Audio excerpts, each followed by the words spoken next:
Isabella's hand shook as she signed her name to the marriage contract, sealing her fate to a man whose cold gray eyes promised nothing but duty, until one night of unexpected tenderness cracked open both their guarded hearts and changed everything they thought they knew about love. The morning light filtering through Isabella Rose Martinez's bedroom window should have felt warm, but everything had seemed cold since her father delivered the news that would change her life forever. She sat at her small desk, surrounded by the remnants of dreams she'd never get to pursue, acceptance letters to universities she'd never attend, scholarship offers that would expire unused, and a half-finished painting of the world she'd imagined exploring someday. At 19, Isabella possessed the kind of beauty that made people stop and stare: long dark hair that caught light like silk, emerald eyes that seemed to hold depths beyond her years, and a face that belonged in Renaissance paintings. But her true beauty lay in her mind, sharp and curious despite the sheltered life her traditional family had insisted upon. She spoke 4 languages, devoured books like they contained oxygen, and dreamed of medical school with the fierce longing of someone who knew such dreams were forbidden. Her bedroom door creaked open, and her mother, Carmen, entered with the careful steps of someone walking through a minefield of emotions. "Mija," Carmen said softly, settling beside her daughter on the narrow bed. "You haven't eaten anything since yesterday." Isabella didn't look up from her hands, folded carefully in her lap like she'd been taught in the deportment classes her mother insisted upon. "I'm not hungry, Mama. I know this is hard, but your father made his choice." Isabella's voice was steady, but Carmen could hear the pain underneath. "He chose saving the family business over my happiness. I understand the math, Mama. Mr. Blackwood's investment will save us from bankruptcy, and the price is me." Carmen's eyes filled with tears she'd been fighting for days. "It's not like that, Isabella. Alexander Blackwood is a good man, successful, stable. He's 32 years old, Mama. He's 13 years older than me, and he looks at me like I'm a business acquisition." Isabella finally met her mother's eyes, and Carmen saw a flicker of the fire that had always burned in her daughter despite their attempts to bank it into acceptable embers. "Did you know he's never even spoken to me directly? Everything goes through lawyers and contracts and arrangements. I'm marrying a stranger who requested specifically that I be pure and compliant." The words hung between them, heavy with the weight of a young woman's agency being traded like currency. Carmen reached for her daughter's hand, but Isabella pulled away gently. "I've spent my whole life being good, Mama. Good grades, good behavior, good reputation. I saved myself for marriage because you taught me that was valuable, that it meant something. I never imagined it would become a selling point in a business transaction." Carmen's heart broke at the resignation in her daughter's voice. "Isabella, sometimes life asks us to sacrifice for family. Your grandmother did it, I did it. And look how that turned out." Isabella gestured around the small, cramped room that had been her world for 19 years. Grandmother married for duty and spent 50 years married to a man who barely acknowledged her existence. You married Papa, who loves you, yes, but who just sold his daughter to save his pride. We're losing the house, Mija. The business. Everything our family built. I know. Isabella's voice went soft, defeated. And I understand that my happiness is a small price to pay for our family's survival. I'll do my duty, Mama. I'll marry Alexander Blackwood, and I'll be the perfect wife he's paying for. But don't ask me to pretend I chose this. Carmen left her daughter's room with tears streaming down her face, and Isabella returned to staring out the window at a world she'd never get to explore as a free woman. 40 miles away in Manhattan's most exclusive district, Alexander Blackwood stood in his penthouse office reviewing contracts with the same detached precision he brought to every business deal. At 32, he was the kind of man who commanded rooms without saying a word. 6 feet 3 inches of lean muscle, dark hair perfectly styled, features carved with aristocratic precision, and eyes the color of winter storms. He built his fortune from nothing after his father's death, turning a modest inheritance into a multi-billion-dollar empire through sheer force of will and emotional detachment. Love, he'd learned at 25, was a luxury that could destroy everything you'd worked for. Better to approach even marriage like any other merger: clear terms, defined expectations, minimal emotional investment. The Martinez family has agreed to all terms, his assistant, James, reported with the efficiency of someone who'd spent 5 years learning to navigate his employer's moods. The girl is 19, educated, and meets all your specified requirements. Alexander didn't look up from the contracts. Isabella Martinez. Yes, sir. No dating history, excellent academic record, well regarded in their community. Her father assures us she's been raised to be an ideal wife. And the financial arrangements? The investment in Martinez Construction will be transferred upon marriage completion. They understand this is contingent on the marriage lasting at least 2 years to prevent any appearance of impropriety. Alexander nodded, signing his name with the same flourish he used for million-dollar acquisitions. Marriage as a business proposition made sense. He needed a wife to secure certain social and business connections, and the Martinez family needed financial rescue. Clean. Simple. Emotionally safe.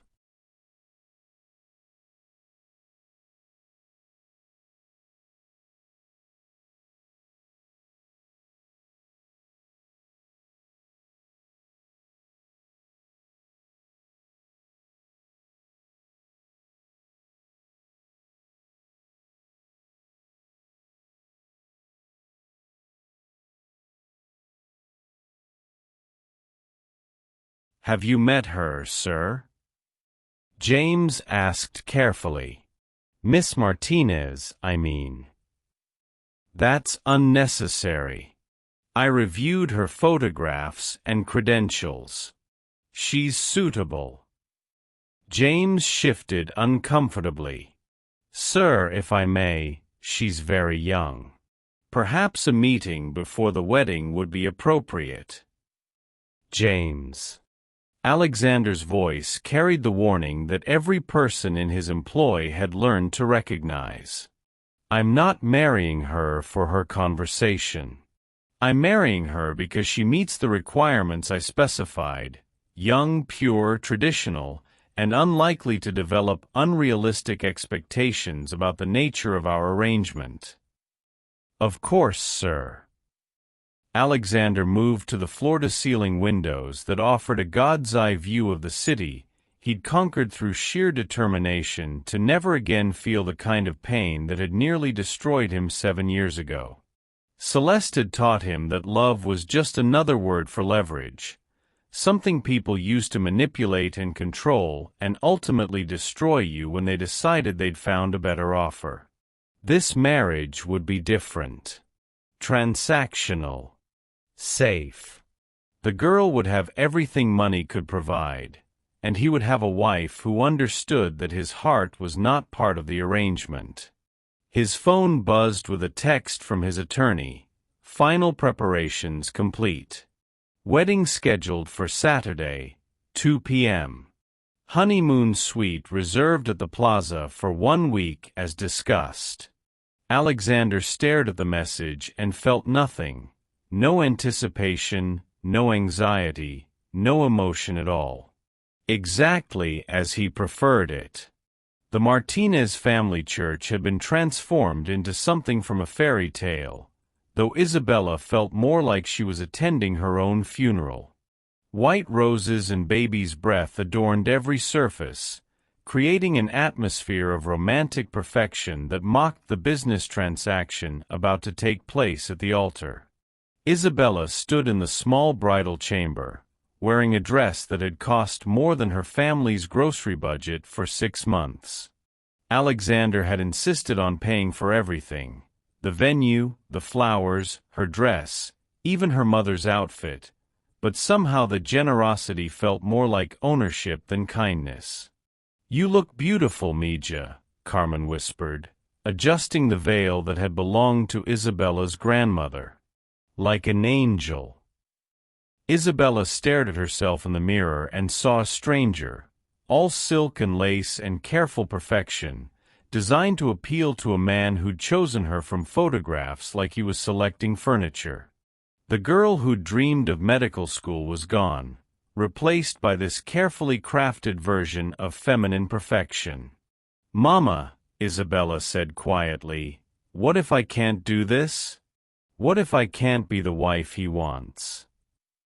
Carmen's hands stilled on the veil. "You'll learn, sweetheart. Marriage is about adaptation, about finding ways to make it work." "But what if he never loves me? What if I spend my whole life married to someone who sees me as a business expense?" Carmen had no answer for that, because they both knew love had never been part of the contract Isabella was about to sign with her life. A soft knock interrupted them, and Isabella's father, Roberto, entered looking uncomfortable in his rented tuxedo. His face showed the strain of the past months, the failing business, the impossible debts, the choice between his daughter's happiness and his family's survival. "It's time, Isabella." She nodded, taking her father's arm with the grace she'd been taught since childhood. As they walked toward the sanctuary doors, Isabella felt like she was walking toward her execution, though she kept her face serene and her step steady. The doors opened, and Isabella's breath caught. The church was full of people she didn't recognize: Alexander's business associates, social connections, people who'd come to witness a merger disguised as a marriage. But at the altar, waiting for her with perfect posture and an unreadable expression, stood her future husband. Alexander Blackwood was even more imposing in person than in photographs. He wore his tuxedo like armor, every line of his body suggesting power and control. His dark hair was perfectly styled. His face could have been carved from marble, and when their eyes met across the length of the church, Isabella felt a jolt of something she couldn't name: attraction, fear, or maybe just the recognition of her own powerlessness. He didn't smile when he saw her, didn't soften or show any sign of approval or pleasure. He simply watched her approach with the same calculating attention he might give to a contract being delivered for his signature. Isabella walked down the aisle to the sound of classical music, her veil trailing behind her like a white shadow, her heart hammering against her ribs. Every step brought her closer to a future she hadn't chosen, to a man who looked at her like she was a beautiful object he'd purchased. But as she drew closer to the altar, Isabella caught something in Alexander's eyes, just a flicker, gone almost before she could register it. Surprise, maybe. Or something that might have been appreciation, quickly shuttered behind his usual mask of professional composure. When she finally reached him, Alexander extended his hand with the courtesy of a stranger helping her from a carriage. His touch was warm, firm, and completely impersonal. "You look lovely," he said quietly, the first words he'd ever spoken directly to her. "Thank you," Isabella replied, her voice barely above a whisper. And as the priest began the ceremony that would bind them together, Isabella wondered if those would be the last kind words they ever exchanged. Alexander stared straight ahead, his profile sharp and beautiful and cold as winter morning, and Isabella realized she was about to marry a man who might never see her as anything more than a beautiful stranger who happened to share his name. The vows were traditional, spoken with perfect pronunciation but no emotion. Alexander's "I do" sounded like he was agreeing to a business proposal. Isabella's voice shook slightly on her promises to love and honor and obey, because she was promising to love someone who'd given her no indication he wanted or would return such feelings.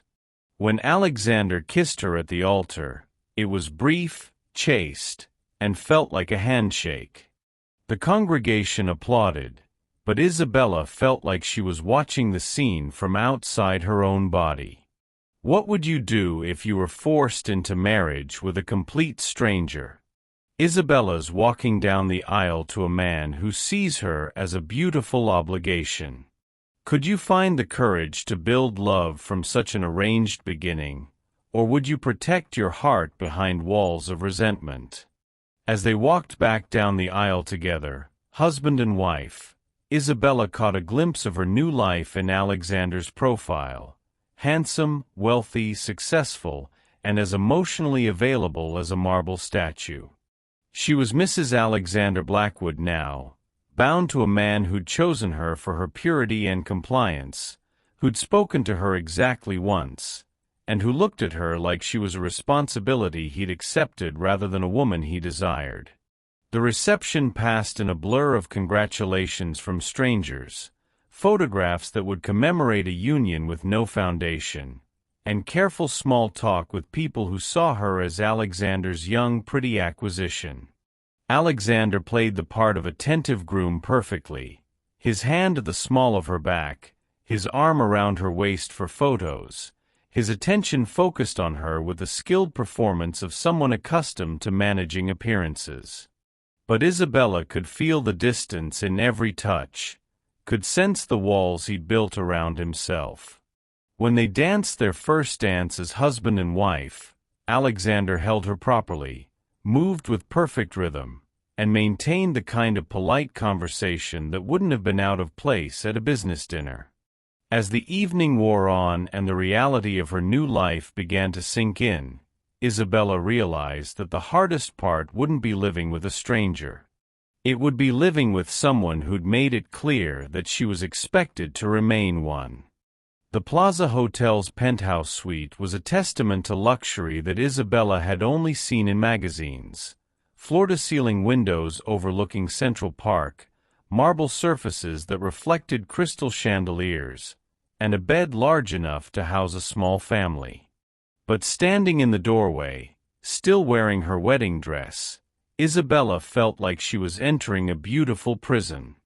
Alexander had been silent during the car ride from the reception, his attention focused on his phone as he handled what he'd called urgent business matters that couldn't wait even for his wedding night.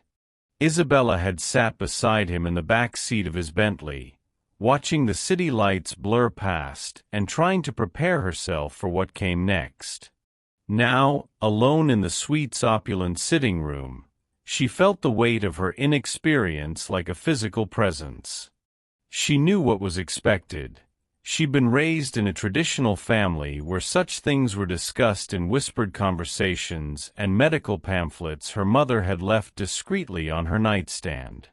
But knowing the mechanics and being prepared for the emotional reality were entirely different things. "Would you like some champagne?" Alexander's voice came from behind her, startling Isabella from her nervous reverie. She turned to find him standing by an elegant bar cart, still wearing his tuxedo but with his bow tie undone and hanging loose around his neck. The small sign of casualness made him look younger, more human, though his expression remained as unreadable as ever. Yes, please." Isabella's voice came out smaller than she intended. Alexander poured 2 glasses of champagne with practiced ease, his movements economical and precise. When he approached to hand her the crystal flute, Isabella noticed that his hands were steady while hers trembled slightly as she accepted the glass. "To our arrangement, Alexander said, raising his glass in what felt more like a business toast than a romantic gesture. Isabella stared at him, something sharp and rebellious flaring in her chest. Is that what we're calling it? An arrangement?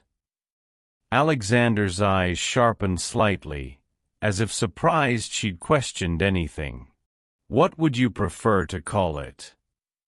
A marriage, Isabella said quietly, surprising herself with her boldness. I know it's not conventional, but we are legally married now. We're husband and wife. Something flickered across Alexander's face, surprise maybe, or annoyance that she wasn't playing her assigned role of silent compliance. Isabella, he said carefully, I think we should establish clear expectations about the nature of our relationship. Isabella set down her untouched champagne with more force than necessary, the crystal ringing against the marble table.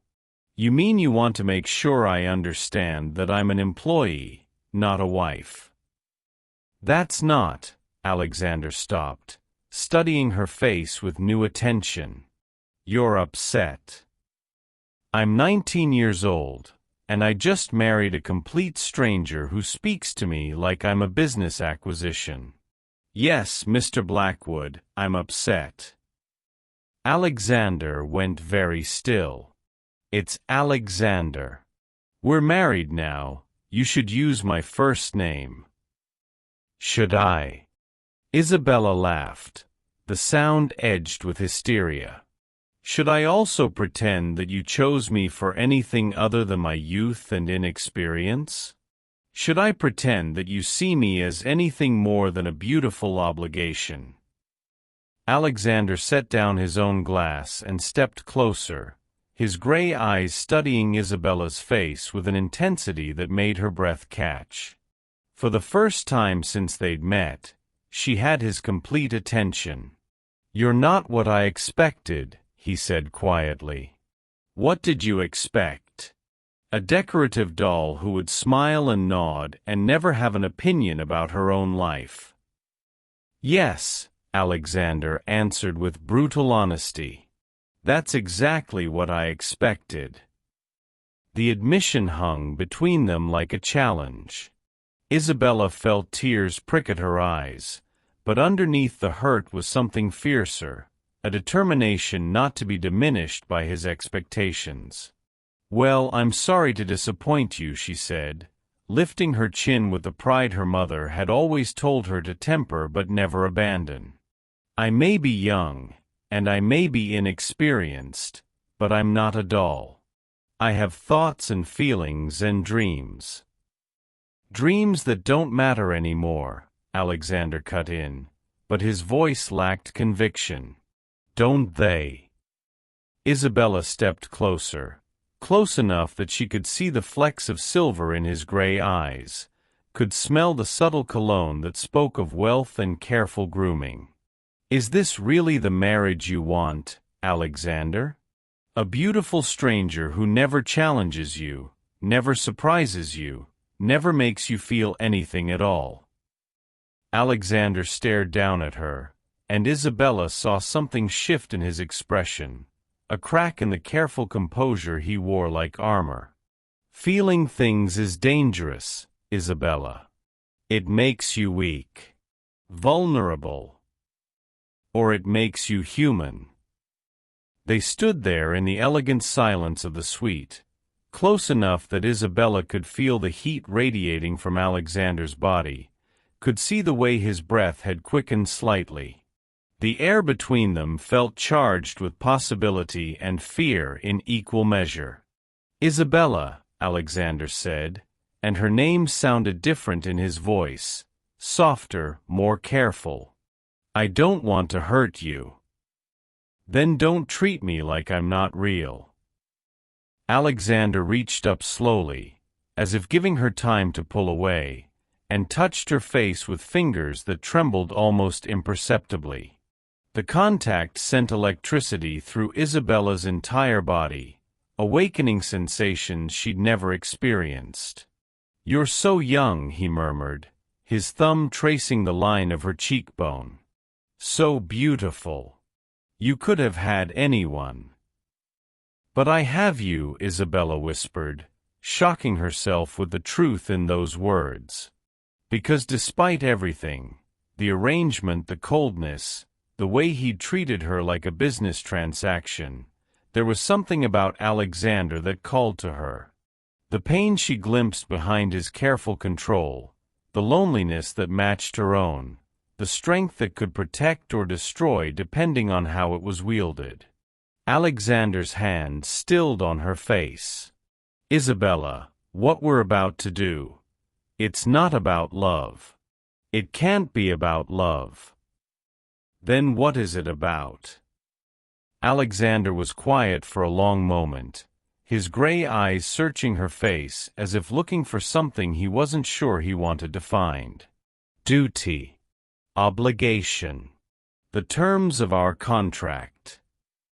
But even as he said the words, his thumb continued its gentle caress of her cheek, and Isabella could see the lie in his eyes. Whatever was happening between them, this spark, this unexpected connection, it was already bigger than any contract. "Alexander," Isabella said softly, "what if we tried to make this real? Not just the marriage, but us. What if we tried to build something together instead of just enduring each other?" Alexander's expression went through several changes: surprise, fear, longing, and finally resignation. "You don't understand what you're asking." "Then show me." The words left Isabella's lips before she could stop them, brave and reckless and full of the kind of hope that could either save or destroy them both. Alexander stared at her, and Isabella saw the moment when his careful control began to crack. "Isabella," he said, his voice rough with something she'd never heard before. "If we do this, if we cross this line, there's no going back." "Maybe I don't want to go back." Alexander studied her face for what felt like forever, searching for some sign that she understood what she was asking for. Finally, slowly, he leaned down and pressed his lips to hers. The kiss was nothing like their brief, chaste wedding kiss. This was soft and searching and careful, as if Alexander was afraid she might break under his touch. Isabella felt something inside her chest unfurl like a flower reaching for sunlight, want and wonder, and the beginning of something that felt dangerously close to love. When they broke apart, both breathing unsteadily, Alexander rested his forehead against hers. "Are you sure?" he asked quietly. Isabella looked into his storm-gray eyes and saw not the cold businessman who'd married her for convenience, but a man who was just as lost and lonely as she was. A man who'd built walls to protect himself, but was offering to let her inside. "I'm sure," she whispered. Alexander swept her into his arms with surprising gentleness, carrying her toward the bedroom as if she were made of spun glass. Isabella's heart hammered against her ribs, part fear, part anticipation, part wonder that this man who'd seemed so cold could hold her with such tender care. The bedroom was all soft lighting and silk sheets, designed for romance even if romance hadn't been part of their original arrangement. Alexander set Isabella on her feet beside the massive bed, his hands framing her face as he looked down at her.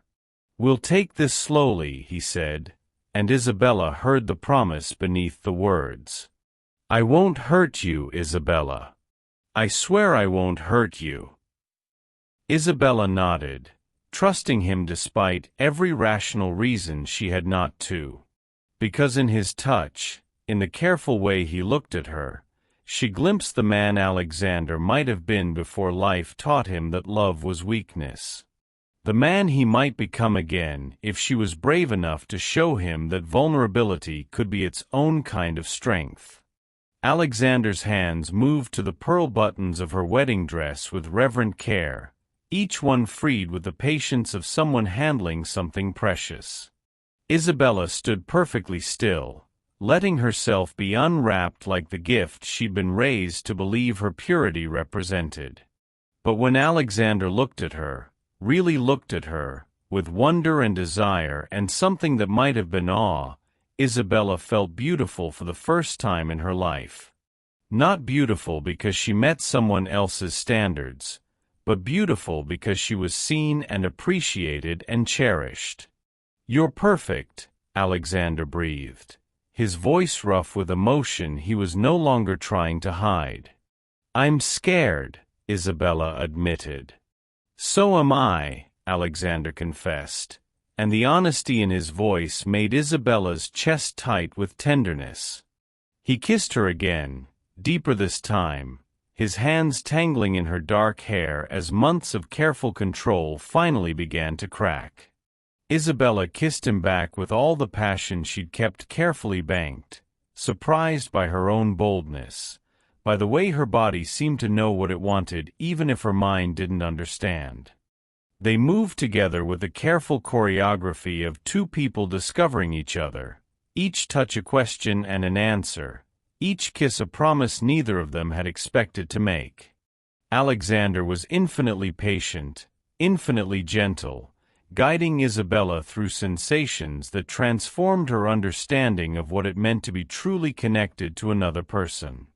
When they finally came together, Isabella understood why people wrote poetry about love, why they fought wars and built monuments and sacrificed everything for this kind of connection. In Alexander's arms, she felt complete in a way she'd never imagined possible. Afterward, they lay tangled in silk sheets, Isabella's head on Alexander's chest, listening to his heartbeat slow to something resembling normal. Alexander's fingers traced lazy patterns on her bare shoulder, and Isabella felt like she was floating in a dream where arranged marriages could become love stories. "Isabella," Alexander said quietly, his voice different than she'd ever heard it, vulnerable, uncertain. What we just shared, it was." Isabella lifted her head to look at him, seeing something in his expression that made her heart skip. The careful mask he'd worn since their first meeting was gone, replaced by something raw and open and beautiful. "It was perfect," Isabella finished for him. Alexander's hand came up to cup her face, his thumb tracing her lower lip with a tenderness that made her eyes fill with tears. "I didn't expect." He started, then stopped, seeming to struggle for words. "Neither did I." They looked at each other in the soft lamplight, two strangers who had just become something more, something neither of them had planned for or prepared for. The marriage contract that had brought them together suddenly seemed insignificant compared to the connection they'd just forged. "Alexander," Isabella whispered, "what happens now?" Alexander was quiet for a long moment, his fingers threading through her hair as he considered her question. When he finally spoke, his voice held a note of wonder. "Now," he said softly, "we figure out how to be married for real." Isabella smiled, the first real smile she'd given him, and Alexander felt something shift permanently in his chest. The young woman in his arms wasn't the compliant doll he'd contracted for. She was brave and beautiful and real, and she'd just shown him that some risks were worth taking. Outside their window, New York City glittered with possibilities. But inside their hotel suite, two people who had married as strangers were falling asleep as something infinitely more precious. A husband and wife who were choosing, against all odds, to build a love story from the ashes of an arrangement. Isabella woke to empty sheets and the sound of Alexander's voice from the sitting room, cold and clipped as he spoke to someone on the phone. In the morning light filtering through the suite's enormous windows, last night felt like a beautiful dream that reality was already trying to erase. She lay still for a moment, her body tender in ways that reminded her of everything that had changed between them. Alexander had been so gentle, so careful, transforming what she'd feared would be a clinical transaction into something that felt sacred. But listening to his business voice now, distant, professional, completely void of the warmth he'd shown her in the dark, Isabella felt uncertainty creep back into her chest. The Martinez deal is complete, yes. The marriage was finalized yesterday. Alexander's voice carried clearly through the suite. No, there won't be any complications. She understands the arrangement. Isabella's blood turned cold. After everything they'd shared, everything that had felt real and precious and life-changing, he was discussing their marriage like a successful merger with his business associates. She slipped from the bed, wrapping herself in the hotel's plush robe, and approached the doorway between the bedroom and sitting room. Alexander stood by the windows in his tuxedo pants and crisp white shirt from the night before, his posture rigid with a kind of control she'd thought he'd abandoned in her arms. 2 years minimum to avoid any appearance of impropriety, then we'll reassess based on business needs, Alexander continued, completely unaware of Isabella's presence. The girl is young and adaptable. I don't anticipate any issues with compliance. The girl. Not his wife. Not Isabella. Just the girl, as if she were a piece of equipment he'd acquired for his business operations. Isabella felt something die inside her chest, something tender and hopeful that had been born in Alexander's arms just hours before. She'd been such a fool to think one night of passion could change the fundamental nature of their arrangement. To think that the way he'd touched her, looked at her, whispered her name like a prayer, had meant something more than physical satisfaction. Isabella. Alexander's voice startled her, and she realized he'd finished his call and was looking at her with an expression she couldn't read. Good morning. Good morning, Isabella replied carefully, studying his face for any trace of the man who'd held her so tenderly, who'd promised they would figure out how to be married for real. But his gray eyes were shuttered, his expression politely distant. I've ordered breakfast, Alexander said, gesturing toward a table that had been set with fine china and crystal. I thought we should discuss our living arrangements. Isabella felt her heart sink further. Living arrangements. Not their home, not their future together. Arrangements, as if she were a houseguest whose visit needed to be managed efficiently. Of course, she said, matching his formal tone even as something inside her withered. They sat across from each other at the elegant table, Alexander pouring coffee with the same precision he brought to everything else. Isabella noticed he was wearing his wedding ring, a simple platinum band that matched hers, but somehow the sight of it only emphasized how much distance he'd already put between them. My penthouse has been prepared for your arrival, Alexander began, his tone businesslike. You'll have your own suite of rooms, of course. Privacy is important in arrangements like ours. Arrangements like ours. Isabella bit back the words that wanted to spill out. What about last night? What about the way you held me? What about the way you said my name like it mattered? Instead, she nodded politely. That's very considerate. I travel frequently for business, so you'll have significant freedom to pursue your own interests. Shopping, charity work, whatever occupies wives in your position. Alexander buttered his toast with mechanical precision. There will be social events we'll need to attend together, of course. Company functions, charity galas. You'll need an appropriate wardrobe. I'll have my assistant arrange for a personal shopper. Isabella stared at him, this stranger wearing her husband's face, and felt anger begin to burn through her hurt. And what about children? Alexander's knife stilled against his toast. Children. Isn't that typically part of marriage contracts like ours? The wealthy husband wanting heirs. Isabella's voice carried an edge she didn't bother to soften. Or am I expected to provide those on a schedule too? Something flickered in Alexander's eyes, surprise maybe, or annoyance that she wasn't playing her assigned role of grateful compliance. That's something we can discuss when the time comes. How romantic. Isabella set down her coffee cup with deliberate precision. Will you pencil me into your calendar for conception? Make sure it doesn't conflict with your business travel. Isabella. Alexander's voice carried a warning, but she was past caring about his comfort. I'm sorry, am I not being sufficiently grateful?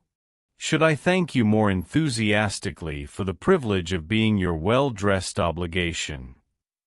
Alexander leaned back in his chair, studying her with a kind of cold assessment that made Isabella feel like a specimen under a microscope. You seem upset about something.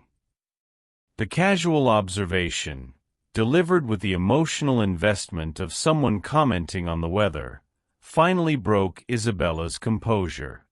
Upset. She laughed, the sound sharp and bitter.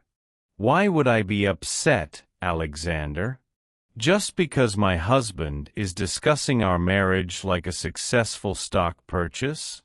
Just because the man who made love to me last night is treating me like a stranger this morning? Alexander went very still, his gray eyes turning to ice. What happened last night was what? A mistake? A moment of weakness? God forbid you actually felt something for the girl you married. Don't. Alexander's voice cut through her words like a blade. Don't make last night into something it wasn't. Then tell me what it was. Isabella leaned forward, her emerald eyes blazing with hurt and fury. Because from where I was lying, it felt like two people connecting, like a husband and wife discovering they might actually care for each other. But apparently I was wrong. Alexander stood abruptly, moving to the windows where he'd taken his business call, his posture rigid with tension. You don't understand the situation, Isabella. You don't understand what's at stake. Then explain it to me. Stop treating me like a child and explain why you can be tender and gentle and real with me in the dark, but the moment the sun comes up, I become just another business asset. Alexander spun around, and Isabella saw something raw and dangerous in his expression. Because caring about people destroys you. Because the moment you let someone matter, they have the power to take everything away from you. The words hung in the air between them, vibrating with a pain so deep Isabella could feel it in her own chest. She saw it then, the fear underneath Alexander's coldness, the wounds that had taught him to equate love with vulnerability and vulnerability with destruction. Who hurt you? She asked quietly.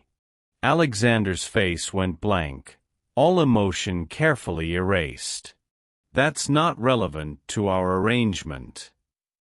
Stop calling it an arrangement. Isabella shot to her feet, her hurt transforming into blazing anger. We're married, Alexander. We're husband and wife. What happened between us last night was real, and you know it. What happened last night was sex, Isabella. Physical attraction and proximity, and the natural conclusion of a wedding night. Don't romanticize it into something it wasn't. The words hit Isabella like physical blows, each one designed to diminish what had felt sacred to her. She stared at Alexander, seeing not the tender lover who'd worshipped her body with reverent touches, but the cold businessman who saw everything, including her, as a transaction to be managed. "You're lying," she said quietly. "I'm being realistic." "You're being a coward." Isabella lifted her chin with the pride her mother had always told her was both her greatest strength and her most dangerous weakness. "You felt something last night, Alexander. You felt it just as much as I did. And now you're terrified because it means your perfect, controlled, emotionless arrangement isn't going to be as simple as you planned." Alexander's jaw clenched, but his voice remained steady. "Believe whatever you need to believe, Isabella. But understand that our marriage is exactly what we contracted for, nothing more, nothing less." Isabella stared at him for a long moment, memorizing the face of the man who'd just taken everything beautiful about their wedding night and twisted it into something ugly and meaningless. When she spoke, her voice was steady despite the tears threatening to spill. "Fine. If that's how you want it, Alexander, then that's how it will be. You'll have your compliant wife, your perfect arrangement, your emotionally sterile marriage contract. But don't expect me to pretend that what we shared meant nothing. And don't expect me to be grateful for the privilege of being ignored by my own husband." She moved toward the bedroom, needing distance from his coldness, needing space to process the whiplash of going from cherished wife to unwanted obligation in the span of 12 hours. "Isabella." Alexander's voice stopped her at the doorway. She turned, hoping desperately to see some crack in his armor, some sign that the man who'd held her so tenderly was still there underneath the business suit and emotional walls. "The car will be here at 2 to take you to the penthouse. I have meetings all day, but Mrs. Henderson, my housekeeper, will help you get settled." Isabella felt the last piece of her heart break. Even now, after everything she'd said, everything she'd revealed about her pain, he was still managing her like a logistics problem. "Of course," she said quietly. "Wouldn't want to disrupt your schedule."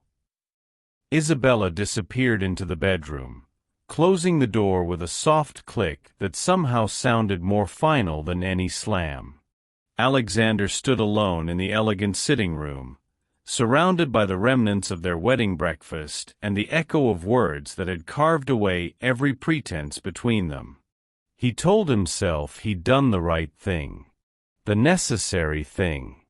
Isabella was 19 years old, beautiful, romantic, exactly the kind of person who could make him forget that love was just another word for leverage. Better to establish boundaries now, before she got ideas about transforming their business arrangement into something dangerous. But as Alexander straightened his tie and prepared to leave for his office, he couldn't shake the memory of how Isabella had looked at him when she'd asked who hurt him. Not with pity or calculation, but with understanding, as if she could see straight through to the broken places he'd spent years learning to hide. He'd married her for her compliance, her youth, her inability to threaten the walls he'd built around his heart. Instead, he'd found a woman with fire in her eyes and courage in her voice, someone who saw through his armor to the wounded man underneath. And that, Alexander told himself as he walked away from the suite where his marriage had been both consummated and destroyed in the span of one night, was exactly why he needed to keep her at arm's length. Some risks were too dangerous to take. Some prices were too high to pay. Even if the alternative was spending the rest of his life wondering what might have been if he'd been brave enough to let her love him. 3 weeks into their marriage, Alexander and Isabella had perfected the art of being strangers in the same space. The penthouse was large enough that they could go days without seeing each other, Alexander leaving early for the office and returning late from business dinners, Isabella exploring the city or reading in her suite of rooms that felt more like a luxury prison than a home. They were polite when they crossed paths, cordial at the few social functions they attended together, playing the part of newlyweds with practiced perfection. Alexander would place his hand at the small of Isabella's back. She would smile adoringly up at him, and no one suspected that they were two people slowly dying of loneliness while living under the same roof. Isabella had thrown herself into the life Alexander expected of her, shopping for clothes she didn't need, attending charity luncheons with women who saw her as Alexander's young trophy, decorating rooms in the penthouse that would never feel like home. But at night, alone in her elegant bedroom, she stared at the ceiling and remembered the weight of Alexander's arms around her, the way he'd whisper her name like a prayer. The breaking point came on a Thursday evening when Alexander's assistant called with a request that shattered their carefully maintained distance. "Mrs. Blackwood?" James's voice was apologetic but urgent. "I'm sorry to disturb you, but I need your help with a situation." Isabella set down the book she'd been reading, a medical textbook she'd ordered secretly, still clinging to dreams that felt increasingly impossible. "What kind of situation?" "Mr. Blackwood is in Chicago for the Morrison merger, but there's been a complication. His grandmother, she's had a stroke. She's in critical condition at Mount Sinai, and Mr. Blackwood is, well, he's not handling it well." Isabella felt something cold settle in her stomach. Alexander had never mentioned his grandmother, had never mentioned any family at all. "Is she?" "She raised him after his parents died. She's the only family he has left." James's voice carried a weight that suggested he understood more about Alexander's emotional landscape than his employer would have liked. "Mrs. Blackwood, he won't leave the hospital, won't eat, won't sleep. The doctors say she may not make it through the night." Isabella was already moving toward her closet, pulling out a suitcase. "Book me a flight to Chicago. The earliest one available." "Ma'am, Mr. Blackwood didn't ask me to call you." "I don't care what he asked for," Isabella said firmly. "He's my husband, and he shouldn't be alone right now." Mount Sinai Hospital, 11:47 p.m. Isabella found Alexander exactly where James had said she would, in the ICU waiting room, still wearing his business suit from that morning, staring at a cup of coffee that had long since gone cold. He looked haggard, older than his 32 years, with shadows under his eyes that spoke of grief too deep for tears. "Alexander." He looked up at the sound of her voice, and Isabella saw shock flicker across his features. "Isabella? What are you doing here?" "James called me." Isabella set down her purse and coat, taking the seat beside him despite the way his body went rigid at her proximity. "He was worried about you." "I'm fine." The automatic response was so clearly a lie that Isabella almost laughed. "No, you're not." Isabella studied his profile, noting the tension in his jaw, the white-knuckled grip he had on the coffee cup. "When did you last eat?" "Sleep." "That's not important." "Alexander." Isabella reached over and gently pried the coffee cup from his hands, setting it on the small table beside them. "Tell me about her." Alexander was quiet for so long Isabella thought he wouldn't answer. When he finally spoke, his voice was rough with exhaustion and grief. "Her name is Rose. Rose Blackwood." She's 87 years old, and she's the strongest person I've ever known." Isabella waited, sensing there was more. "My parents died in a car accident when I was 12. Grandmother Rose took me in, raised me, taught me everything I know about business, about life." Alexander's hands clenched into fists in his lap. "She never married, never had children of her own. Said she was too independent, too stubborn. But she loved me like I was her own son." Isabella felt her heart break for the 12-year-old boy who'd lost everything, who'd been saved by a woman strong enough to build her own empire. "She sounds incredible. She built Blackwood Industries from nothing. Started with a small textile factory in Chicago and turned it into what it is today." Alexander's voice carried a pride that was tinged with desperation. "She's been in perfect health her entire life. Never sick, never weak. I thought she'd live forever." Alexander. Isabella reached for his hand, and this time he didn't pull away. "What do the doctors say?" "Massive stroke. Significant brain damage." Alexander's voice broke slightly. "They're keeping her comfortable, but they don't expect her to wake up."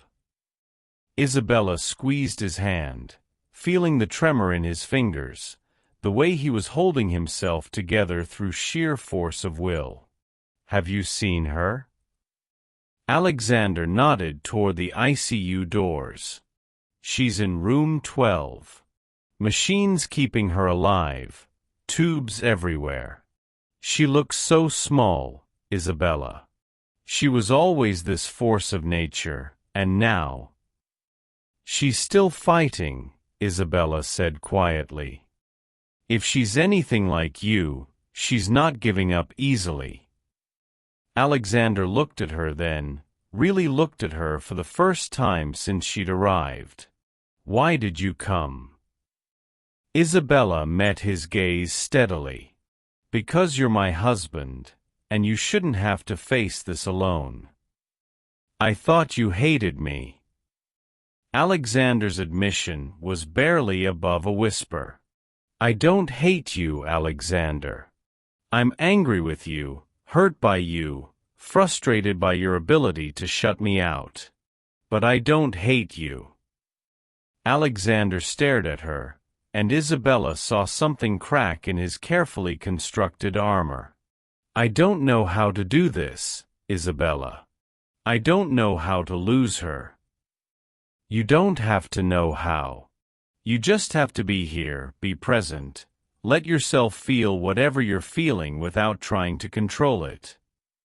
Alexander laughed, the sound hollow. "Feeling things. That's your solution to everything, isn't it?" "It's not a solution. It's just being human." Isabella stood up, tugging gently on his hand. "Come on. Let me meet the woman who raised the man I married." Alexander resisted for a moment, then allowed Isabella to lead him toward the ICU. They moved through the sterile corridors with a quiet respect reserved for places where life and death decisions were made every moment. Room 12 was softly lit, filled with the quiet beeping of machines that were keeping Rose Blackwood tethered to the world. Isabella's breath caught when she saw the tiny woman in the hospital bed, silver hair spread across the pillow like spun moonlight, fine-boned features that must have been stunning in her youth, and an unmistakable strength that persisted even in unconsciousness. "She's beautiful," Isabella whispered. Alexander moved to the bedside, taking his grandmother's frail hand in both of his. "Grandmother Rose, this is Isabella. My wife." Isabella felt tears prick at her eyes at the tenderness in Alexander's voice, the way his thumb traced gentle circles on his grandmother's palm. This was the man she'd glimpsed on their wedding night. Caring, vulnerable, human. "I know you'd love her," Alexander continued, his voice breaking slightly. "She's stubborn like you. Strong like you.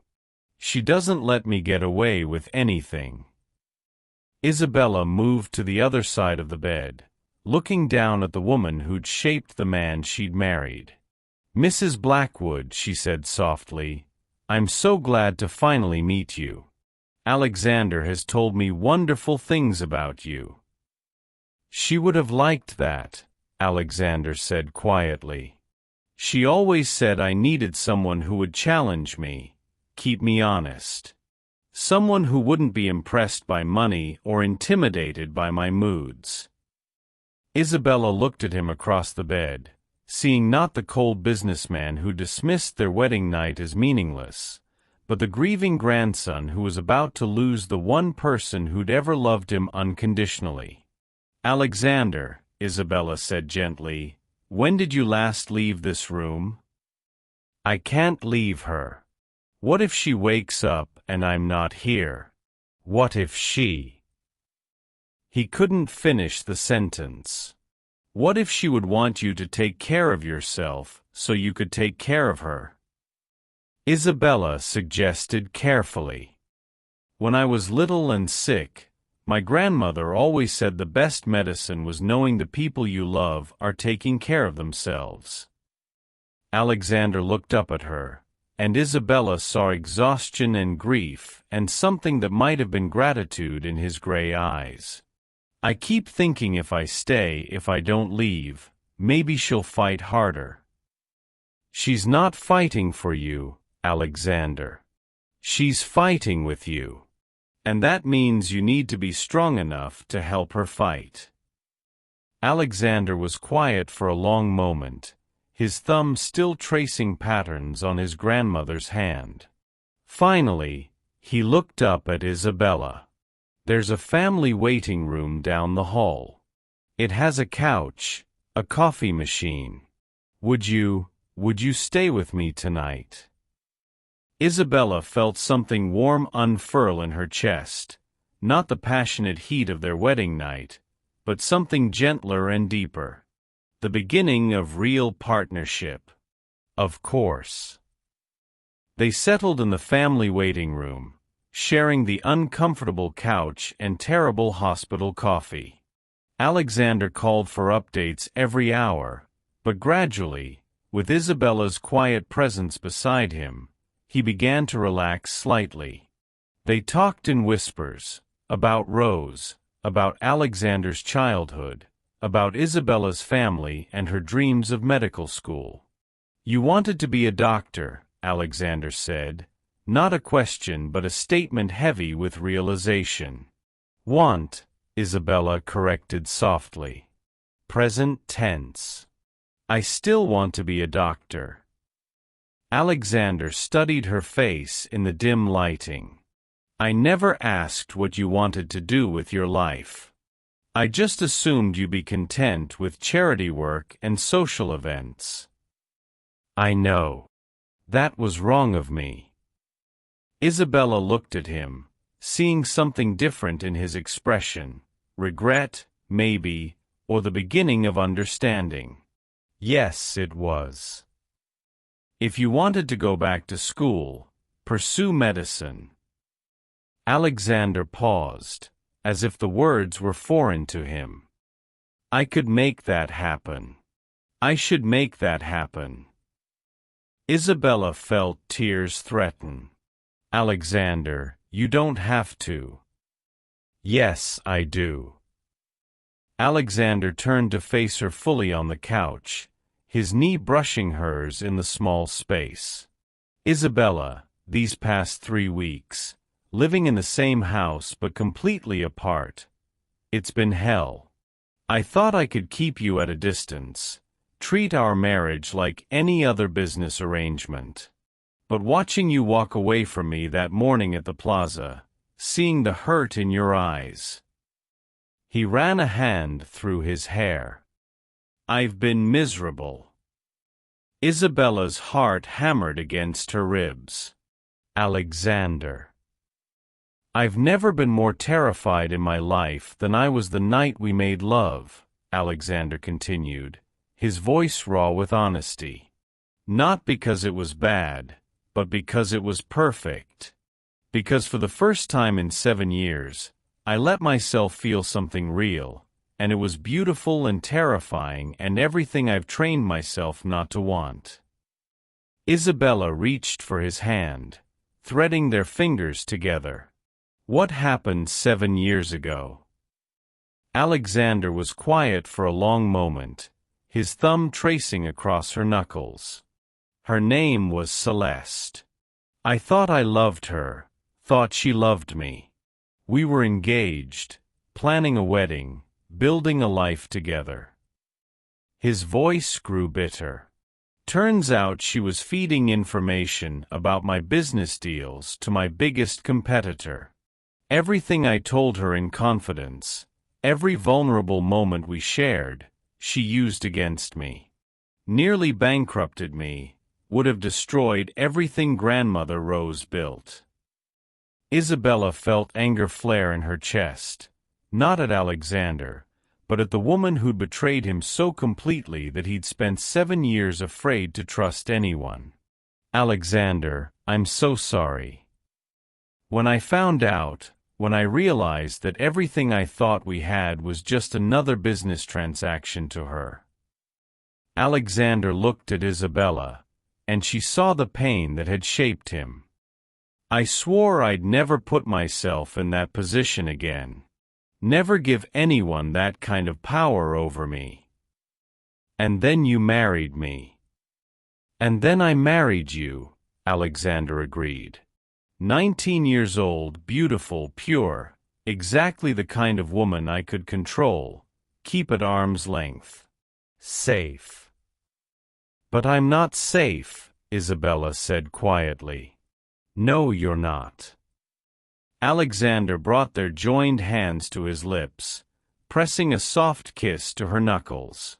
You're brave and smart and stubborn, and you see right through every wall I try to build. You terrify me, Isabella. Isabella felt tears spill over, not from sadness but from the overwhelming relief of finally seeing the real Alexander, wounded, afraid, but willing to be honest about it. You terrify me too, she admitted. You have all the power in our marriage, all the control. You could decide tomorrow that you're done with me, and I'd have nothing, nowhere to go. Alexander's expression grew fierce. I would never. Wouldn't you? 3 weeks ago, you dismissed the most beautiful night of my life like it was a business transaction that got out of hand. Alexander winced. I was scared. Terrified that if I admitted how much that night meant to me, how much you were starting to mean to me, I'd lose everything again. So instead you pushed me away before I could hurt you. Yes. Alexander's admission was barely above a whisper. And it was the stupidest thing I've ever done, because pushing you away hurt worse than any betrayal ever could. They sat in the quiet of the hospital waiting room, holding hands like teenagers, processing the weight of honesty they'd been too afraid to share before.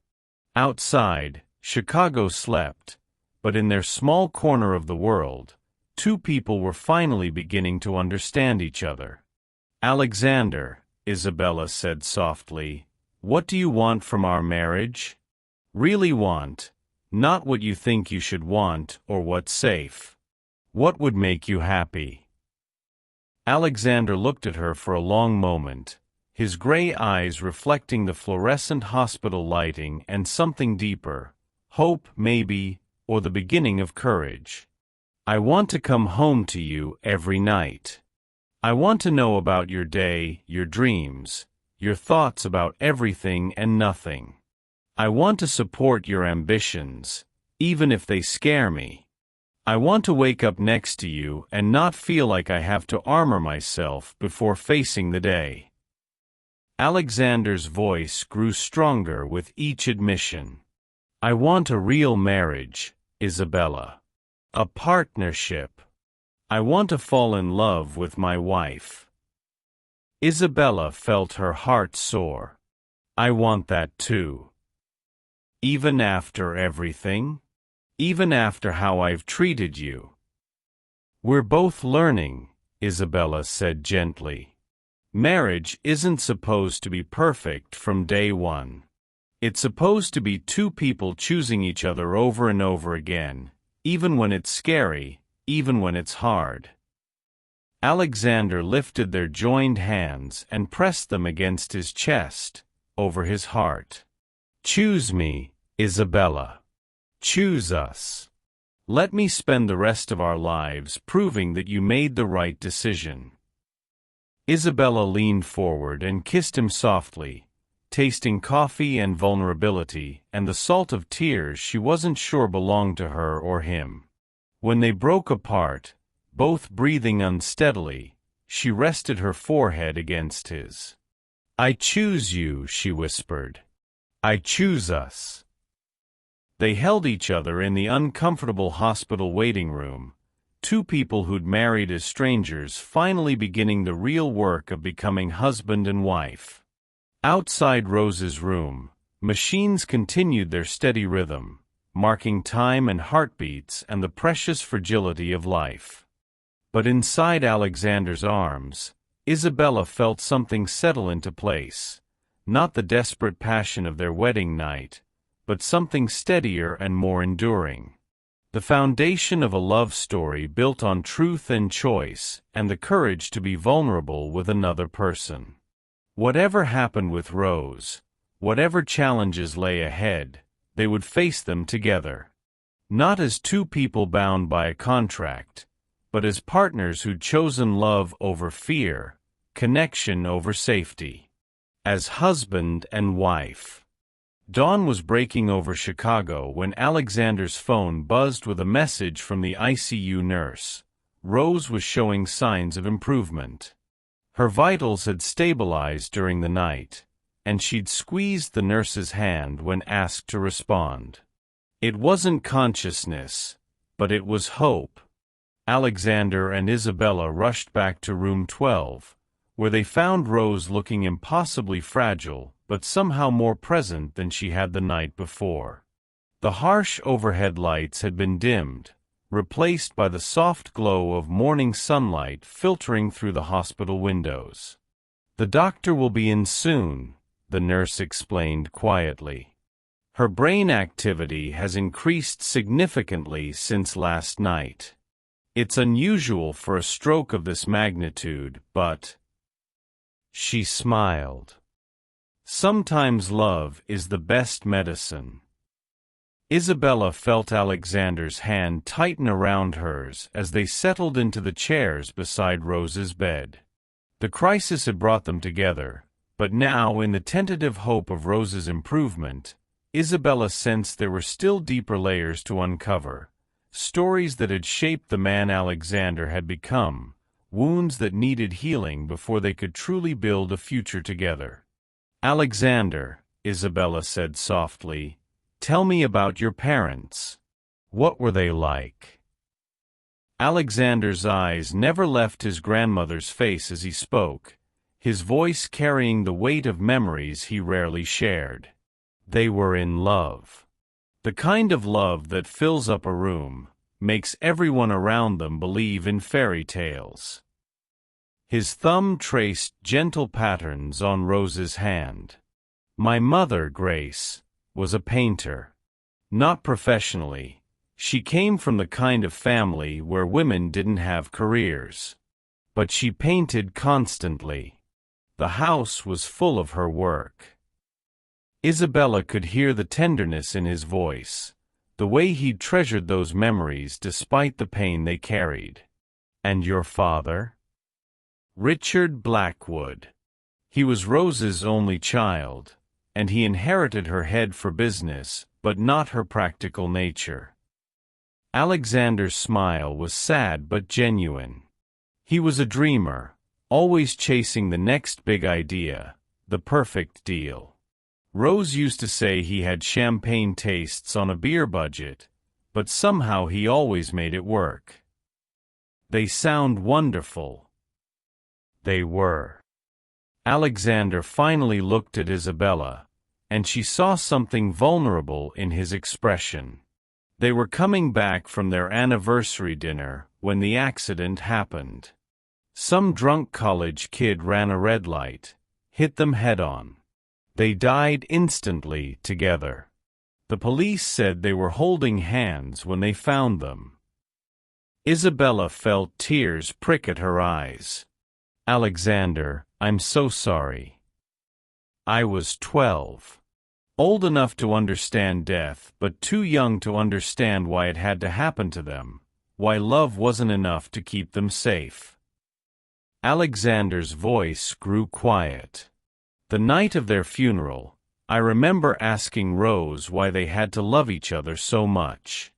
If they hadn't been so happy together, maybe it wouldn't have hurt so much when they died. Isabella saw it then. The 12-year-old boy who'd equated love with loss, who'd learned to see deep emotional connection as a dangerous luxury that could be ripped away without warning. What did Rose tell you? Alexander was quiet for a moment, and Isabella could see him reaching back through decades of carefully buried memories. She said that love wasn't about avoiding pain, it was about deciding that some things were worth the risk of being hurt. She said my parents had 20 years of the kind of happiness most people never find, and that was worth whatever pain came after. She was right. Maybe. But I was 12 and angry and terrified of ending up alone again. I decided it was safer not to love anyone that much. Alexander looked down at his grandmother's peaceful face. Except Rose. I couldn't help loving her, even though it scared me. She was all I had left. Isabella squeezed Alexander's hand, beginning to understand the careful walls he'd built around his heart. How did she raise you? What was it like living with her? A real smile crossed Alexander's features for the first time since Isabella had arrived. Rose Blackwood was a force of nature. She ran her textile company like a general commanding an army, but at home, she was soft with me in ways I don't think she'd ever been with anyone else. Alexander reached into his jacket pocket and pulled out his phone, scrolling until he found what he was looking for. He showed Isabella a photograph, a much younger version of himself, maybe 16, standing beside a petite woman with silver hair and fierce dark eyes. They were both laughing at something outside the frame, and the love between them was evident in every line of their bodies. This was taken at my high school graduation. Rose insisted on throwing a party, invited half of Chicago's business elite. I was mortified, but she said I'd earned the right to be celebrated. Alexander's voice grew tender.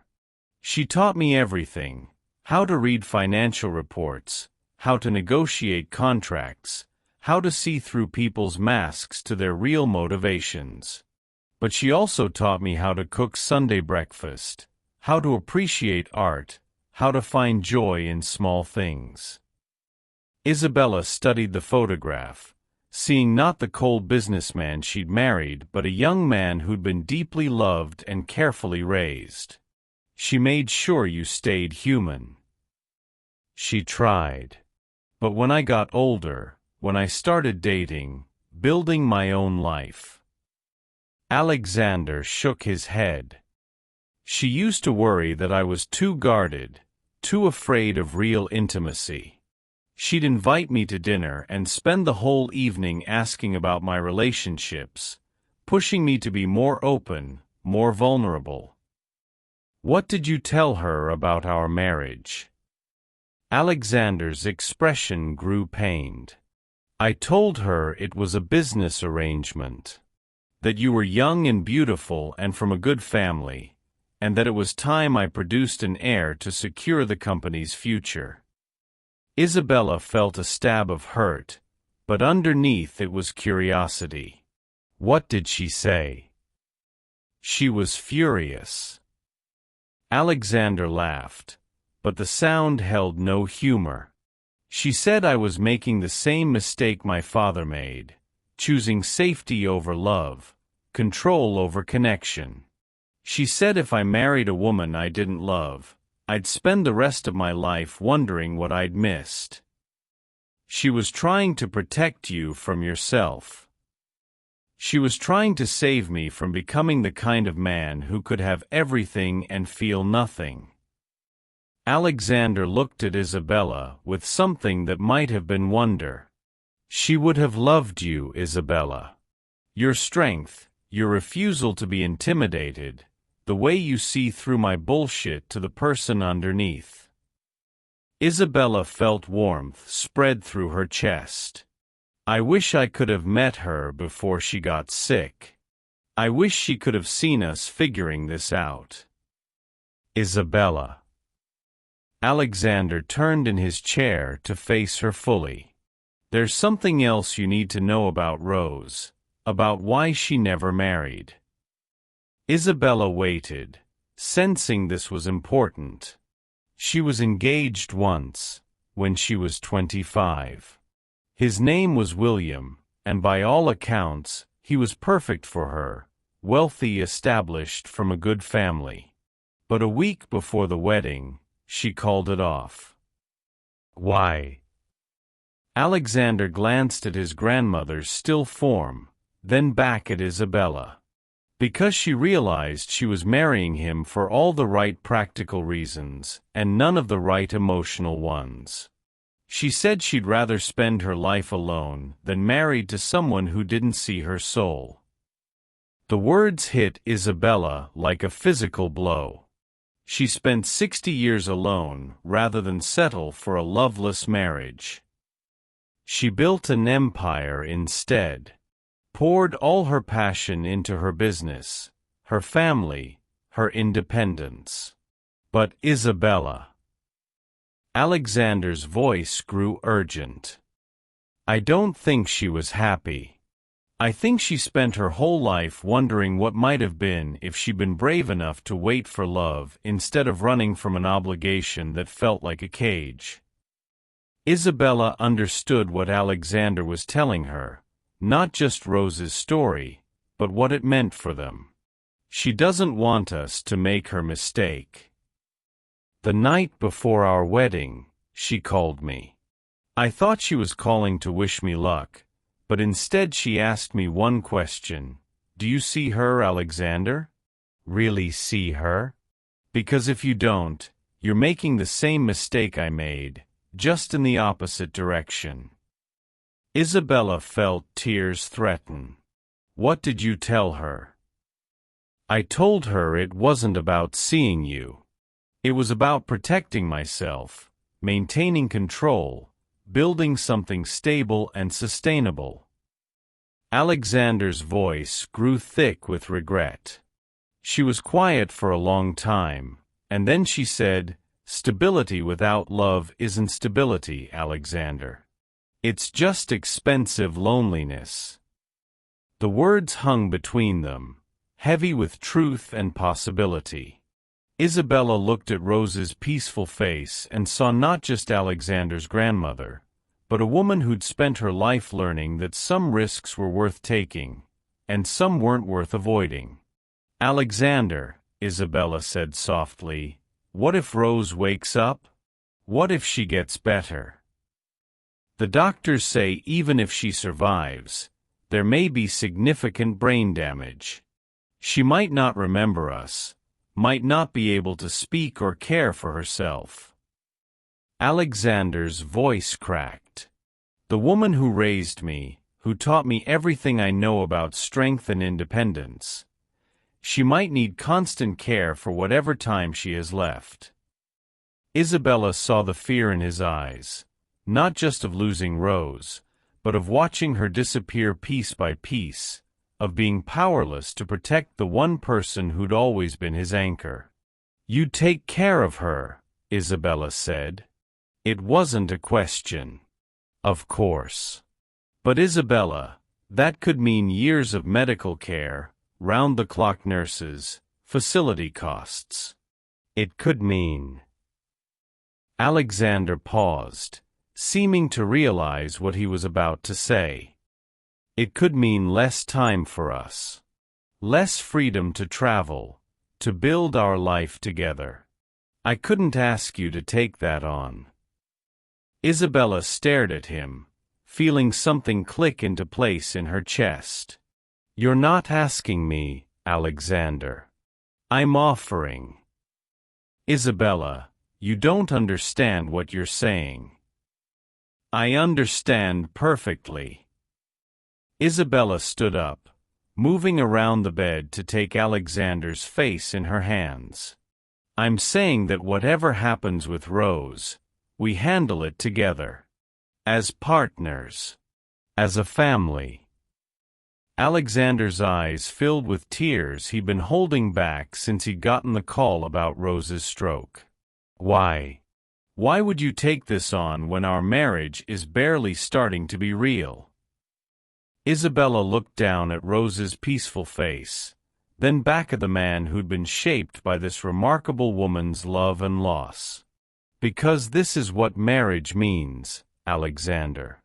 Not the contract we signed, not the arrangement our families made, this. Choosing to face whatever comes together, supporting each other through the hard times, being a team when life gets complicated. Alexander pulled Isabella down into his lap, holding her close as tears finally spilled over.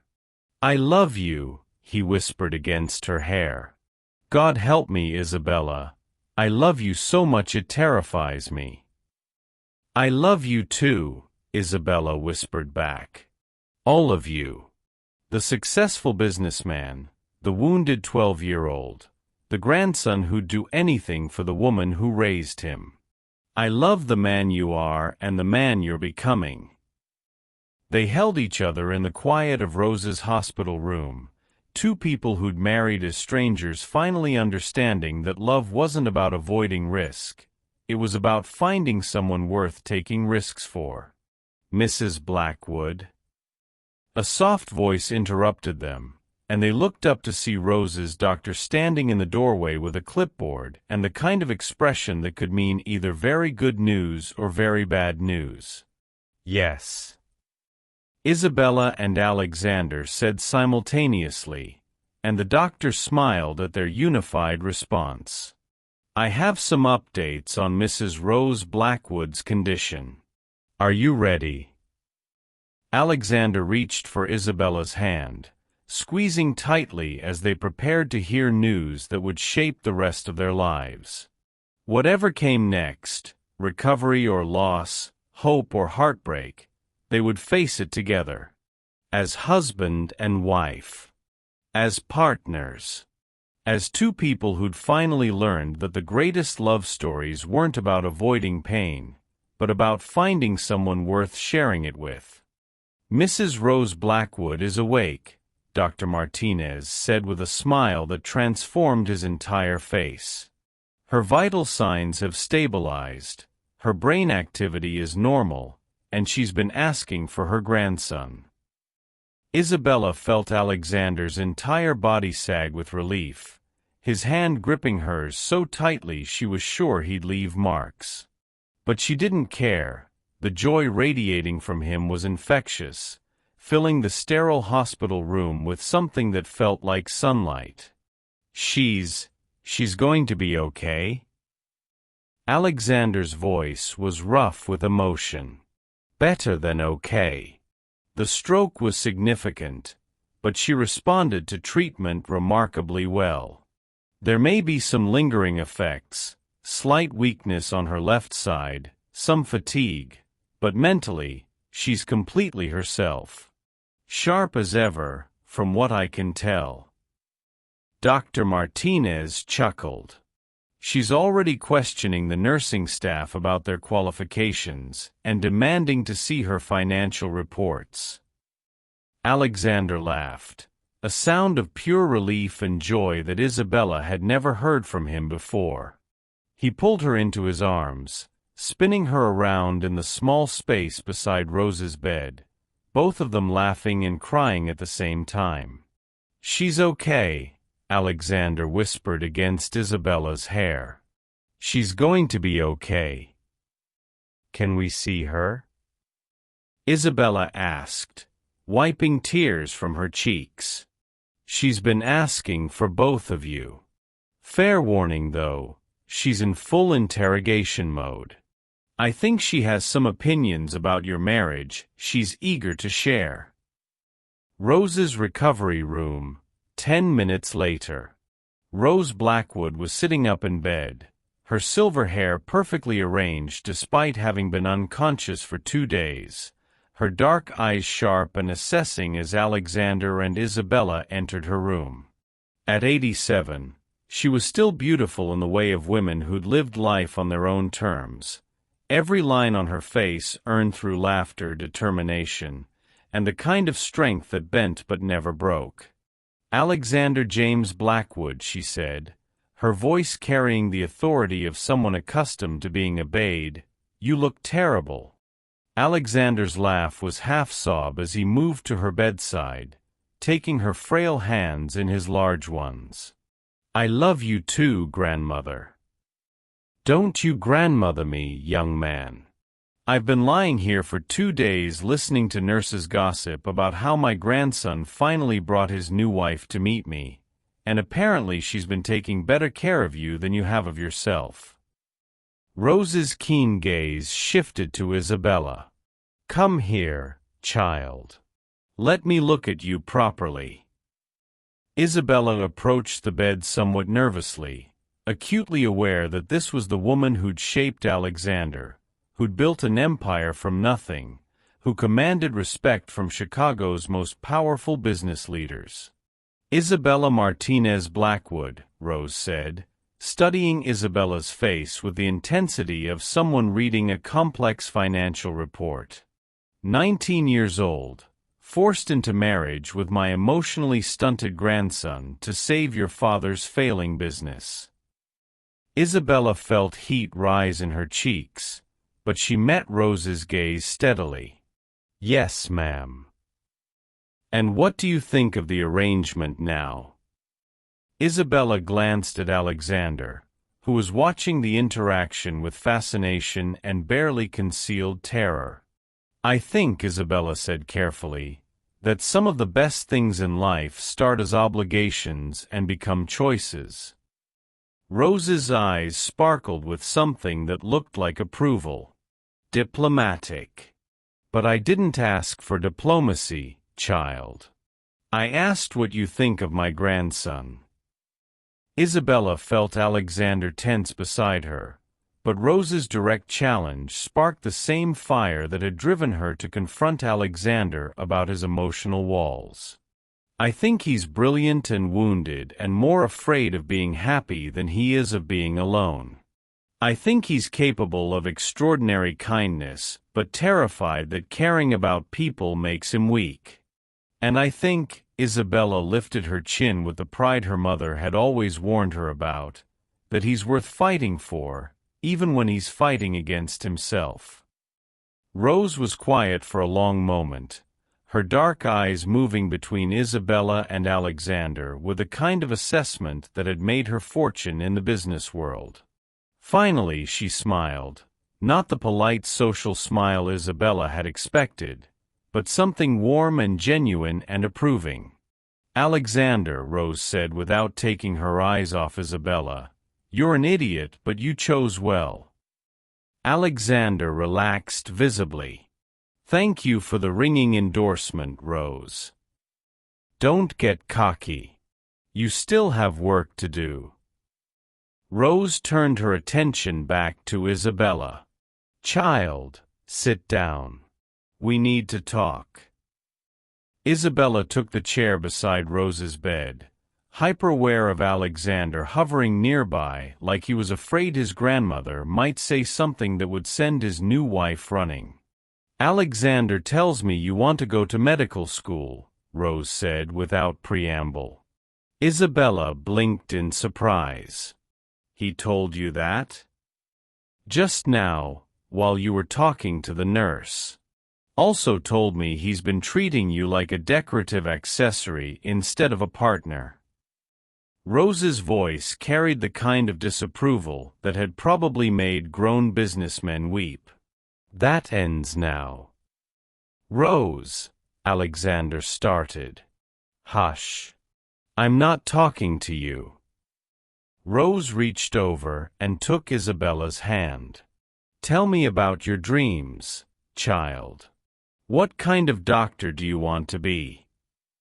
Isabella felt something loosen in her chest, a hope she'd been afraid to nurture. Pediatric surgery. I want to work with children, help them when they're scared and hurting. I want to make a difference. And you will. Northwestern has an excellent pre-med program, and their medical school is one of the finest in the country. Alexander can make some calls, smooth the application process.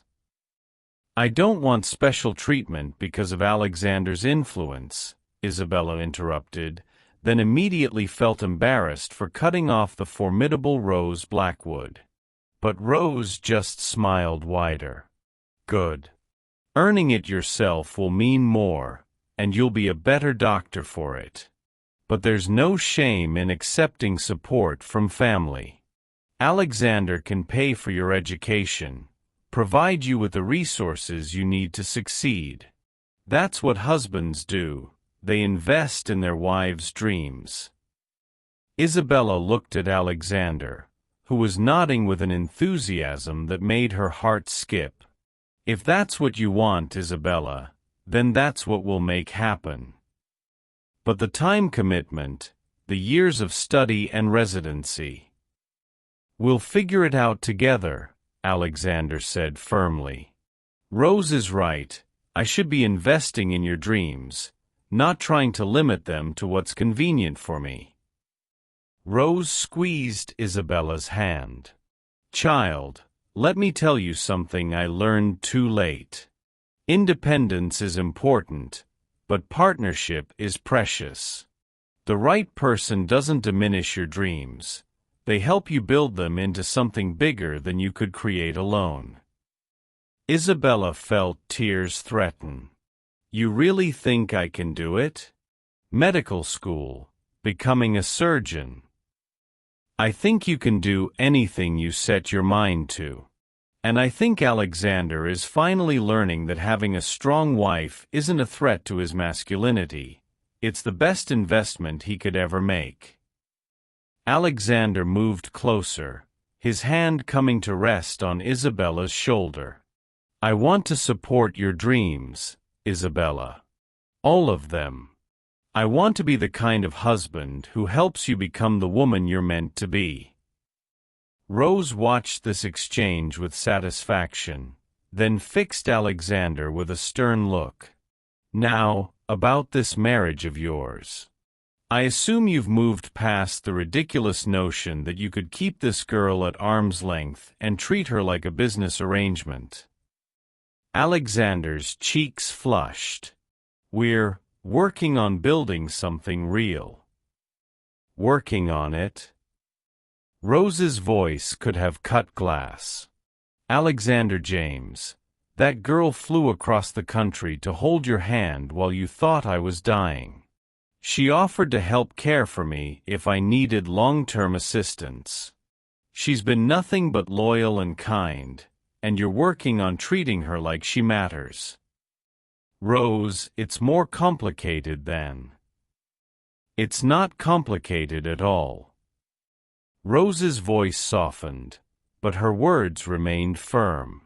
You love her. She loves you. Stop making it more difficult than it needs to be. Isabella looked at Alexander, seeing him struggle with his grandmother's blunt assessment.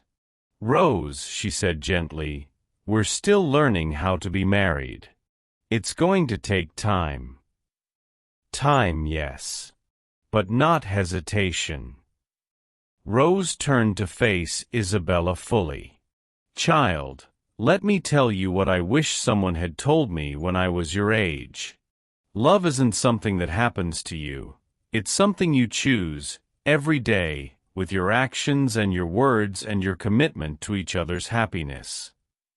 Rose reached for Alexander's hand, pulling him closer so she could hold both their hands. "I spent 60 years alone because I was afraid of making the wrong choice. But watching you two together, seeing how you look at each other even when you think no one is watching, you've already made the right choice. Stop being afraid of it." Isabella felt something settle into place in her chest, not the desperate passion of their wedding night or the careful negotiation of the hospital waiting room, but something deeper and more enduring. The certainty that what she and Alexander were building was worth every risk, every vulnerability, every moment of fear. "We love each other," Isabella said quietly, the words no longer feeling dangerous but natural. "We're going to make this work." "Damn right you are," Rose said with satisfaction. "And you're going to start by going home and acting like newlyweds instead of polite strangers." Alexander and Isabella looked at each other, and Isabella saw not the cold businessman who dismissed their connection, but the man who'd held her while she cried, who'd shared his deepest fears and dreams, who'd chosen vulnerability over safety. "What do you think, Mrs. Blackwood?" Alexander asked, using her married name with a tenderness that made her heart skip. "Ready to go home and figure out how to be married?" "I think," Isabella said, rising from her chair and moving into Alexander's arms, "that sounds perfect." Rose watched them embrace with the satisfaction of someone who'd spent a lifetime recognizing good investments. "Much better. Now, Alexander, I expect you home for Sunday dinner once I'm discharged. I want to hear about Isabella's medical school applications, and I want to see you two looking at each other like you're grateful to be married instead of resigned to it." "Yes, ma'am," they said in unison, making Rose laugh. "And one more thing." Rose's voice grew serious. "Alexander, this girl chose you when she could have walked away. She stayed when things got difficult, supported you when you were hurting, offered to help care for me when she barely knows me. That kind of loyalty is rare. Treasure it." Alexander tightened his arms around Isabella, his voice thick with emotion. "I will. I promise." Some people say the best marriages are built on friendship, others believe passion is the foundation. But what happens when two people discover that the deepest love comes from choosing each other not just once, but again and again through every challenge? How do you know when someone is worth building a life with? As they prepared to leave the hospital, Isabella felt like she was stepping into a completely different life than the one she'd been living just days before. Not because her circumstances had changed, but because she and Alexander had finally learned how to see each other, really see each other, as partners, allies, and the beginning of something beautiful. Rose watched them go with the satisfaction of someone who'd lived long enough to recognize love when she saw it, even when the people involved were too scared or stubborn to recognize it themselves. Her grandson had finally learned what she'd spent 60 years trying to teach him, that the biggest risk wasn't loving someone, but missing the chance to love them at all. In the hallway outside Rose's room, Alexander caught Isabella's hand and spun her around to face him. "Thank you," he said simply. "For what?" "For coming to Chicago. For staying with me. For offering to help with Rose. For—" Alexander cupped her face in his hands. "For choosing us, even when I was too afraid to choose you back." Isabella smiled up at him, seeing not the intimidating millionaire she'd married, but the man she was falling deeper in love with every day. "We're quite a team, aren't we?" "The best," Alexander agreed, leaning down to kiss her with all the tenderness and promise of a man who'd finally learned that some things were worth every risk. And in the bright corridors of Mount Sinai Hospital, two people who'd married as strangers walked hand in hand toward a future they were finally brave enough to build together. 2 weeks after Rose's recovery, Isabella and Alexander had fallen into the kind of domestic rhythm that felt like they'd been married for years instead of months. Isabella had enrolled in pre-med courses at Northwestern, spending her mornings in lectures and her afternoons studying in Alexander's home office while he worked. Evenings were for cooking dinner together, sharing stories about their days, and discovering all the small intimacies that make a house feel like home. Isabella was reviewing organic chemistry notes when Alexander's phone rang with a tone she'd learned meant urgent business. She looked up from her textbook to see his expression change from relaxed contentment to something cold and dangerous as he answered, "Blackwood." His voice had shifted into the clipped, professional tone she hadn't heard since their early days of marriage. "What do you mean, leaked? How much?" Isabella felt ice form in her stomach. Alexander's face had gone pale, his free hand running through his hair in the gesture she'd learned meant he was trying to control his temper. "No, absolutely not. Kill the story. I don't care what it costs." Alexander stood abruptly, pacing to the window with the predatory movement of a man preparing for war. "What do you mean you can't kill it? Since when does the Chicago Tribune refuse to negotiate?" Isabella set down her chemistry book, her full attention now on the conversation that was clearly about to change everything.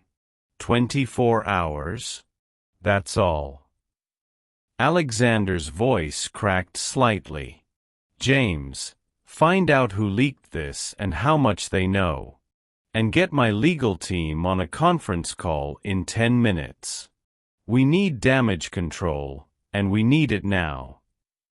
Alexander hung up and stood with his back to Isabella, his shoulders rigid with tension.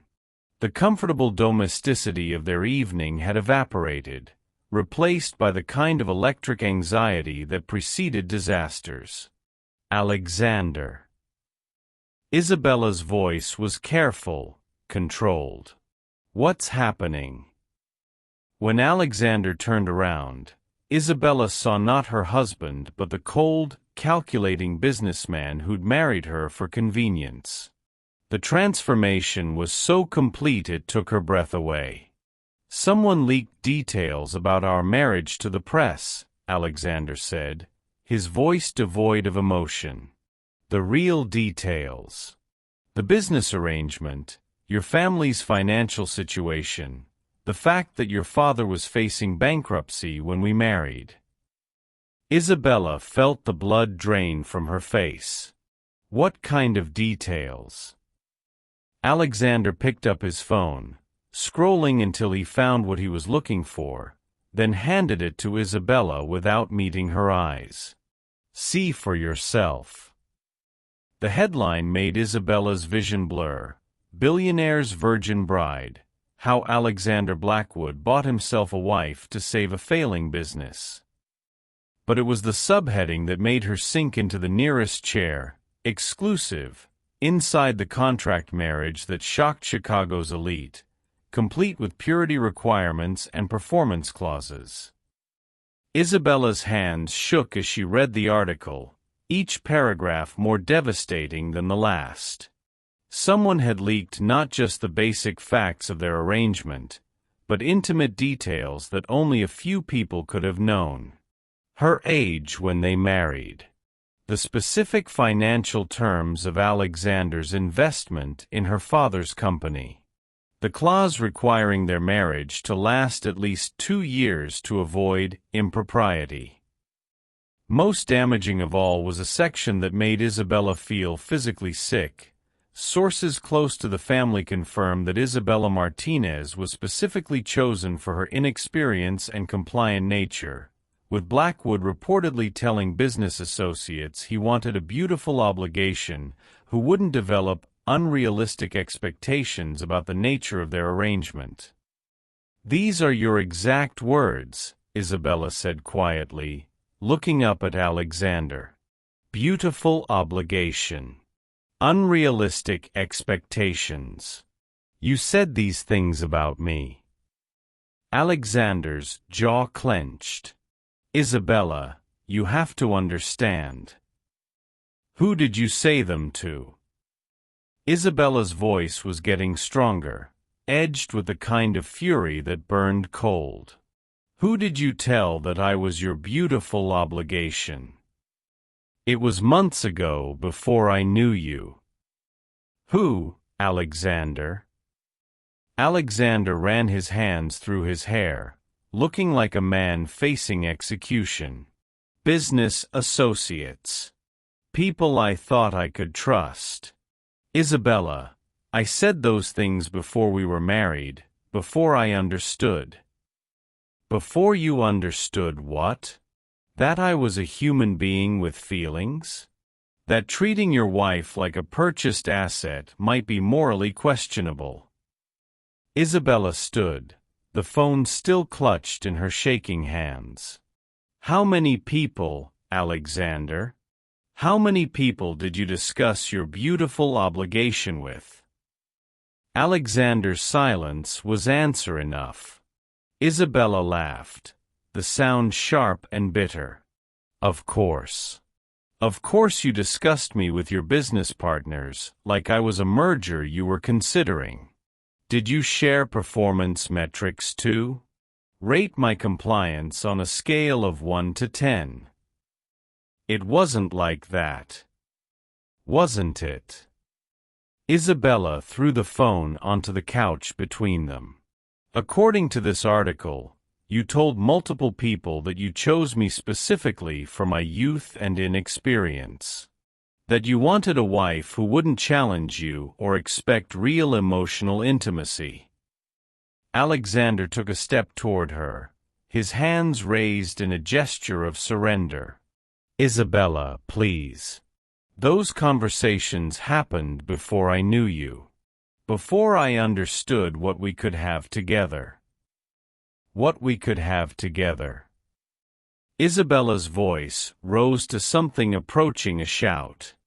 "Alexander, this article makes it sound like I'm a mail-order bride you purchased to solve a business problem.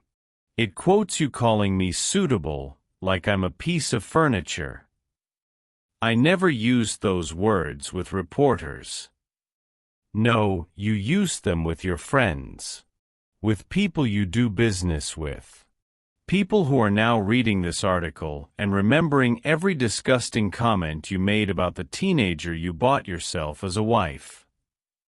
Isabella moved to the window, needing distance from Alexander, needing air that didn't smell like his cologne and broken promises. Outside, Chicago glittered with indifference to the destruction happening in Alexander's penthouse. "The worst part," Isabella said quietly, her back still to Alexander, "isn't that you said those things. It's that you meant them. Every word in this article, every source close to the situation, it's all true. I was your beautiful obligation. You did choose me for my compliance. You did want a wife who wouldn't develop unrealistic expectations." "Isabella, that was before."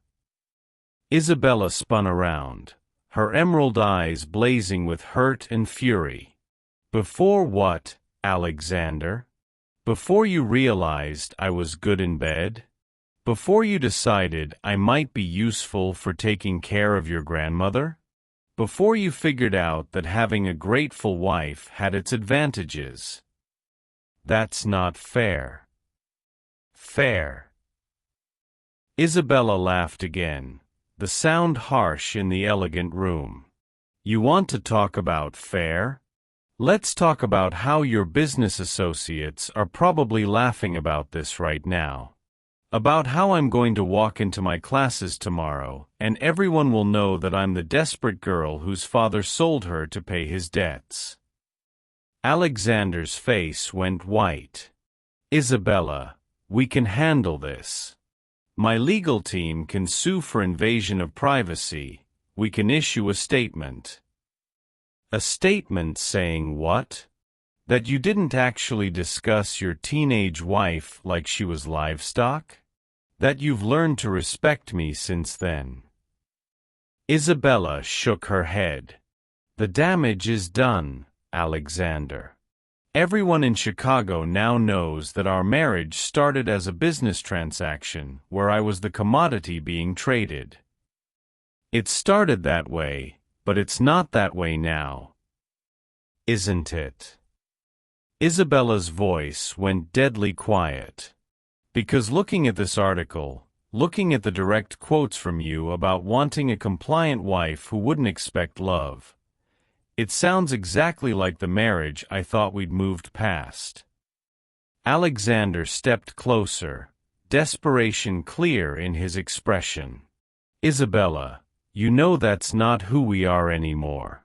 You know what we have is real. Do I? Isabella met his eyes, and Alexander saw something in her expression that made his blood freeze. Because 2 weeks ago, I thought our marriage was real. I thought what we shared in Rose's hospital room was real. But this article, it's like reading the contract I never got to see. The real terms of our arrangement. Isabella, please. Tell me something, Alexander. Isabella's voice was steady now, controlled in the way that suggested she was holding back emotions too big for the room. When you made love to me on our wedding night, when you held me and told me we could make this real, were you still thinking about your beautiful obligation? Were you pleased with how compliant I was being? Alexander flinched as if she'd slapped him. Don't twist that night into something ugly. What happened between us was what? A successful negotiation? The moment you realized your purchase was going to exceed expectations. Isabella moved toward the door, needing escape from the conversation that was tearing apart everything she believed about their marriage. Where are you going? Alexander's voice cracked with panic. Isabella paused at the doorway to their home office, looking back at the man she'd thought she was building a life with. I'm going to pack. I need time to think, and I can't do that here. Not in the home of the man who described me as a beautiful obligation to anyone who would listen. Isabella, you can't leave. We can work through this. Can we? Isabella's smile was sad and final. Because the man I fell in love with would never have discussed his wife like a business acquisition. But apparently, that man doesn't exist. Apparently, I fell in love with a fantasy while the real Alexander Blackwood was telling his friends about his compliant teenage wife.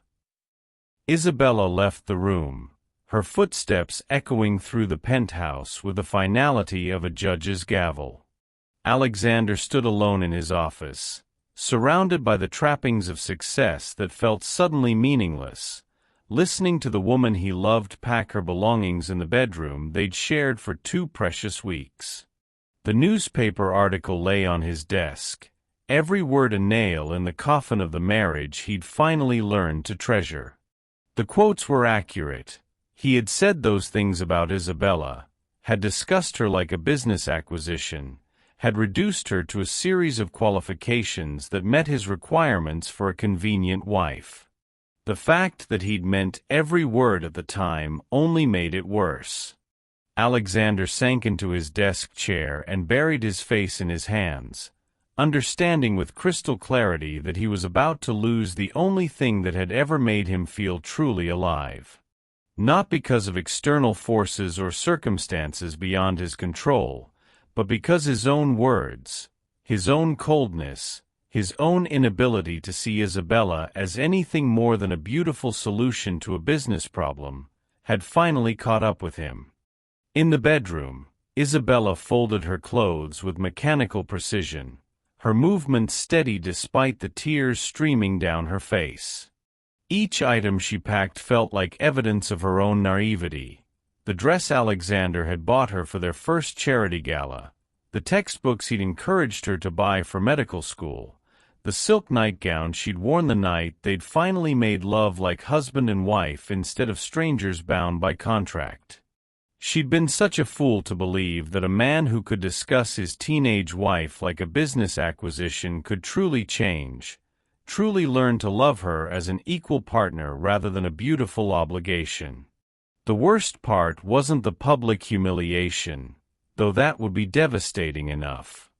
The worst part was realizing that every tender moment, every passionate kiss, every whispered declaration of love had been shadowed by Alexander's original assessment of her: young, inexperienced, compliant, unlikely to develop unrealistic expectations. Even their love story, Isabella realized with bitter clarity, had been built on the foundation of her being exactly the kind of woman Alexander could control and dismiss when convenient. As she zipped her suitcase closed, Isabella understood that some betrayals were too fundamental to overcome. Some wounds cut too deep to heal. And some beautiful obligations, once revealed for what they truly were, could never become anything more. Isabella had been staying at a modest hotel downtown for 3 days when Rose Blackwood arrived at her door like an avenging angel in Chanel. The knock was firm, imperious, and unmistakably belonging to someone accustomed to having doors opened immediately. "Isabella Martinez Blackwood," Rose said when Isabella opened the door, "we need to talk." Isabella stepped aside, too emotionally exhausted to argue with the formidable woman who'd somehow tracked her down despite her best efforts to disappear. Rose entered the small hotel room with the bearing of someone who could make any space feel like her personal domain, then turned to study Isabella with sharp, assessing eyes. "You look terrible," Rose announced without preamble. "Thank you. That's exactly what I needed to hear." Isabella sank into the room's single chair, wrapping her robe more tightly around herself.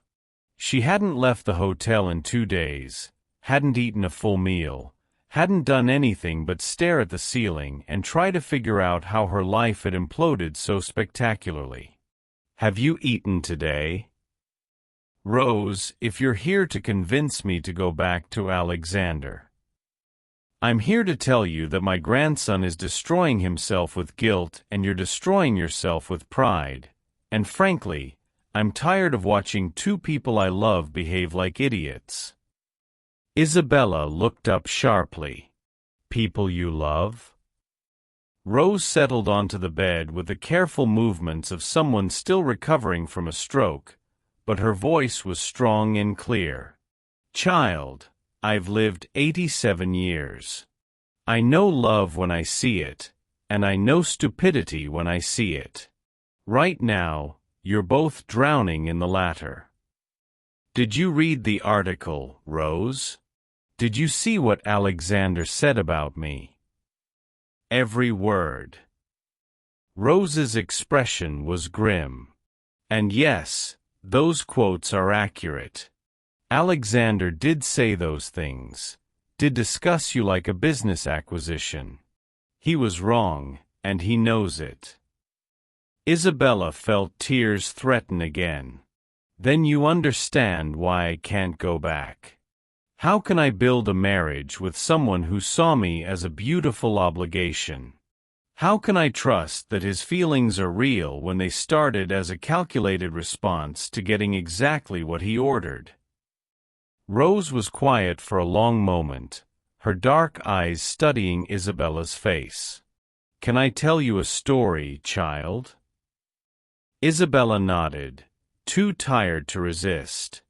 60 years ago, I was engaged to a man named William Ashford, no relation to your Alexander, just a coincidence of names. William was everything my family wanted for me, wealthy, established, from the right social circles. The engagement was arranged by our families, very much like yours. Isabella settled back in her chair, sensing this story was important. The difference was, William never pretended to see me as anything more than a beneficial alliance. He told me quite plainly that he needed a wife to enhance his social standing, and I would do perfectly. No romance, no pretense of love, just honest calculation. What happened? I called off the engagement a week before the wedding. Rose's voice grew soft with memory. Not because William was cruel or dishonest, but because I realized I couldn't spend my life with someone who saw me as a strategic asset rather than a woman worth loving. Isabella felt something twist in her chest. "So you understand why I left?" "I understand why you think you left," Rose corrected gently. "But child, there's a crucial difference between William and Alexander that you're not seeing." "What difference?" "They both saw their wives as business arrangements. William never changed. Even after I broke our engagement, even after he married someone else, he continued to see marriage as a transaction. But Alexander—" Rose leaned forward, her eyes intense. "Alexander fell in love with you, Isabella. Completely, utterly, against every instinct he'd spent years developing." "How can you be sure?" Isabella's voice was barely above a whisper. "How can I believe his feelings are real when they started from such a cold place?" Rose smiled, the expression transforming her entire face. "Because I've watched him for 3 days, child. I've seen him pacing his office like a caged animal, calling every contact he is trying to find who leaked that story. I've watched him stare at your empty coffee cup on the kitchen counter like it's a holy relic. He hasn't slept, hasn't eaten, hasn't done anything but torture himself with guilt over words he spoke before he knew who you really were." Isabella felt her resolve waver. "That doesn't change what he said." "No, it doesn't. But it proves that the man who said those things no longer exists." Rose reached across the small space and took Isabella's hands. "Child, do you remember what you told me in the hospital about love being a choice you make every day?" Isabella nodded. "Alexander chose you. Not once, not twice, but dozens of times over the past 2 months. He chose you when he supported your dreams of medical school. He chose you when he opened his heart to you in that hospital waiting room. He chose you when he brought you to meet me, when he held you through his fear about my health, when he made love to you like you were the most precious thing in his world." Tears were flowing freely down Isabella's face now. "But Rose, the article made me feel like such a fool. Like I was naive to think our love was real when it started as such a cold transaction. And how do you think Alexander feels?" Rose's voice was gentle but firm. "How do you think it feels to know that your own words, spoken in ignorance and fear, have destroyed the only real love you've ever found?" Isabella was quiet for a long moment, processing Rose's words. "He really hasn't slept?" "Not a wink. He's been calling hospitals, thinking you might have had an accident. Calling your family, though they're not speaking to him after that article. He even hired a private investigator to make sure you were safe. Rose squeezed Isabella's hands. That's not the behavior of a man who sees you as a business asset, child. That's the behavior of a man who's discovered he can't live without the woman he loves. I don't know if I can forgive him, Rose. Those words, they hurt so much. I know they did. And you shouldn't forgive him easily. But Isabella, let me ask you something. Do you still love him? Isabella closed her eyes, feeling the truth of it settle in her chest like a physical weight. Yes. God help me, yes, I still love him. Then the question isn't whether you can forgive him. The question is whether you're brave enough to fight for the marriage you've built together, even when it started from an imperfect place. Alexander's world, the same day. Alexander stood in the empty penthouse that had once felt like home, surrounded by reminders of Isabella's presence. Her medical textbooks still sat on his desk.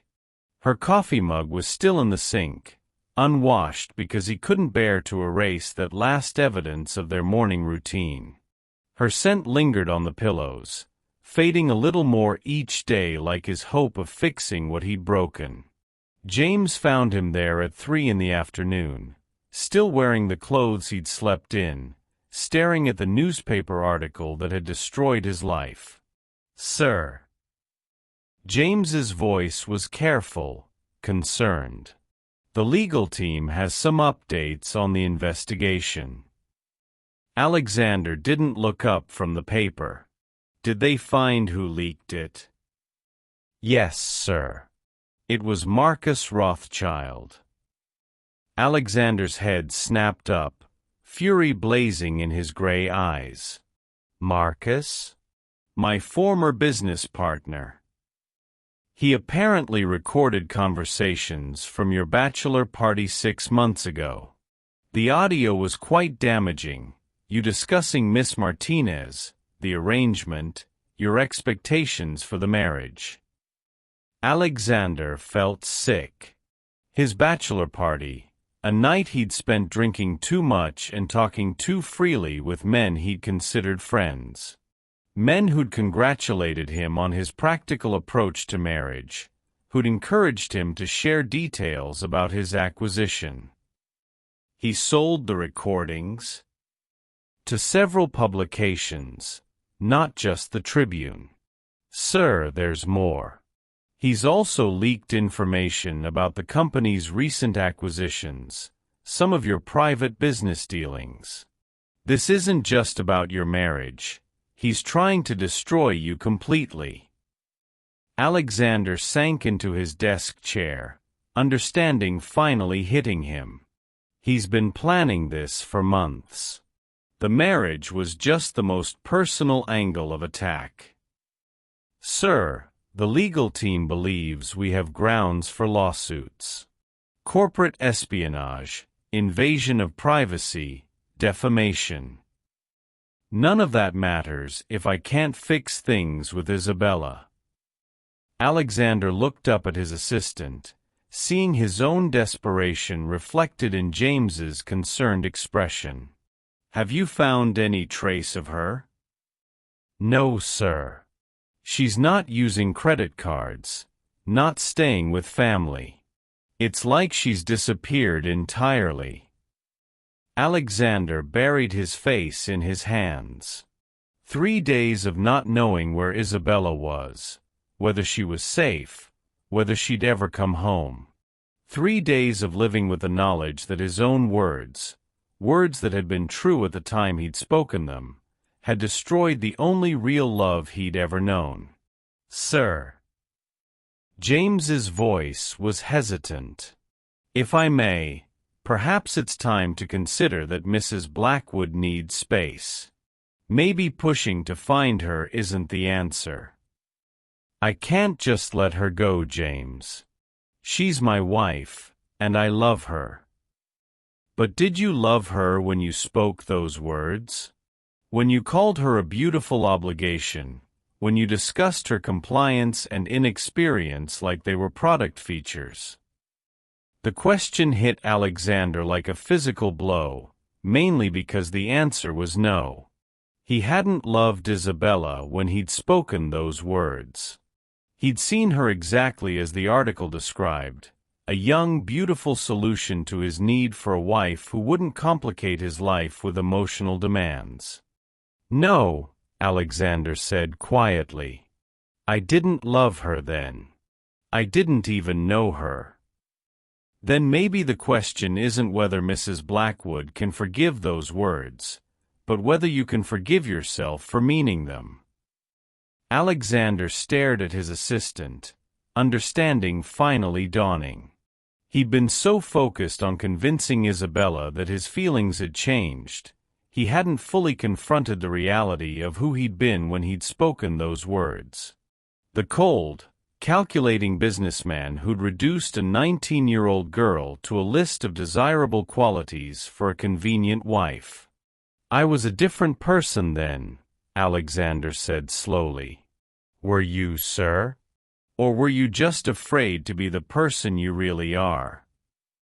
Alexander was quiet for a long moment, processing James's words. "I need to see Rose." "Sir, if anyone knows how to fix this, it's my grandmother. And if anyone can tell me whether I deserve a second chance, it's her." Rose's apartment, evening. Alexander found Rose in her sitting room, reading a book with the kind of focused attention that suggested she was avoiding thinking about something important. "Grandmother." Rose looked up, and Alexander saw his own exhaustion reflected in her eyes. "You look terrible." "So I've been told." "Rose, I need to ask you something, and I need you to be completely honest with me." Rose set down her book, studying Alexander's face. "Go ahead." "Do you think Isabella can ever forgive me? Not for the article, but for who I was when I married her? For seeing her as a beautiful obligation instead of a woman worth loving?" Rose was quiet for a long moment, her dark eyes searching Alexander's face. "That depends." "On what?" "On whether you can forgive yourself. On whether you can accept that the man who spoke those words was broken and afraid, and that growth sometimes starts from ugly places." Rose leaned forward, her voice gentle but firm. "Alexander, child, everyone has moments they're ashamed of. The question is what you do with that shame." Alexander sank into the chair across from his grandmother. "I meant every word in that article when I said them. I saw Isabella as exactly what I ordered, young, compliant, unlikely to complicate my life with emotional demands. How can I ask her to forgive that? By acknowledging that you were wrong. By showing her through your actions that you've learned to see her as she deserves to be seen.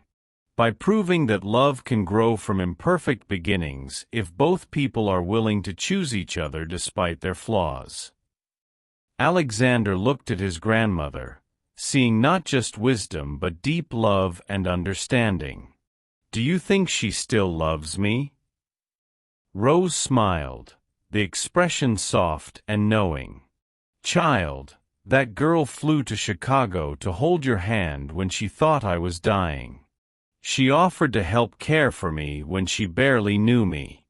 She chose to stay and fight for your marriage even when you gave her every reason to walk away."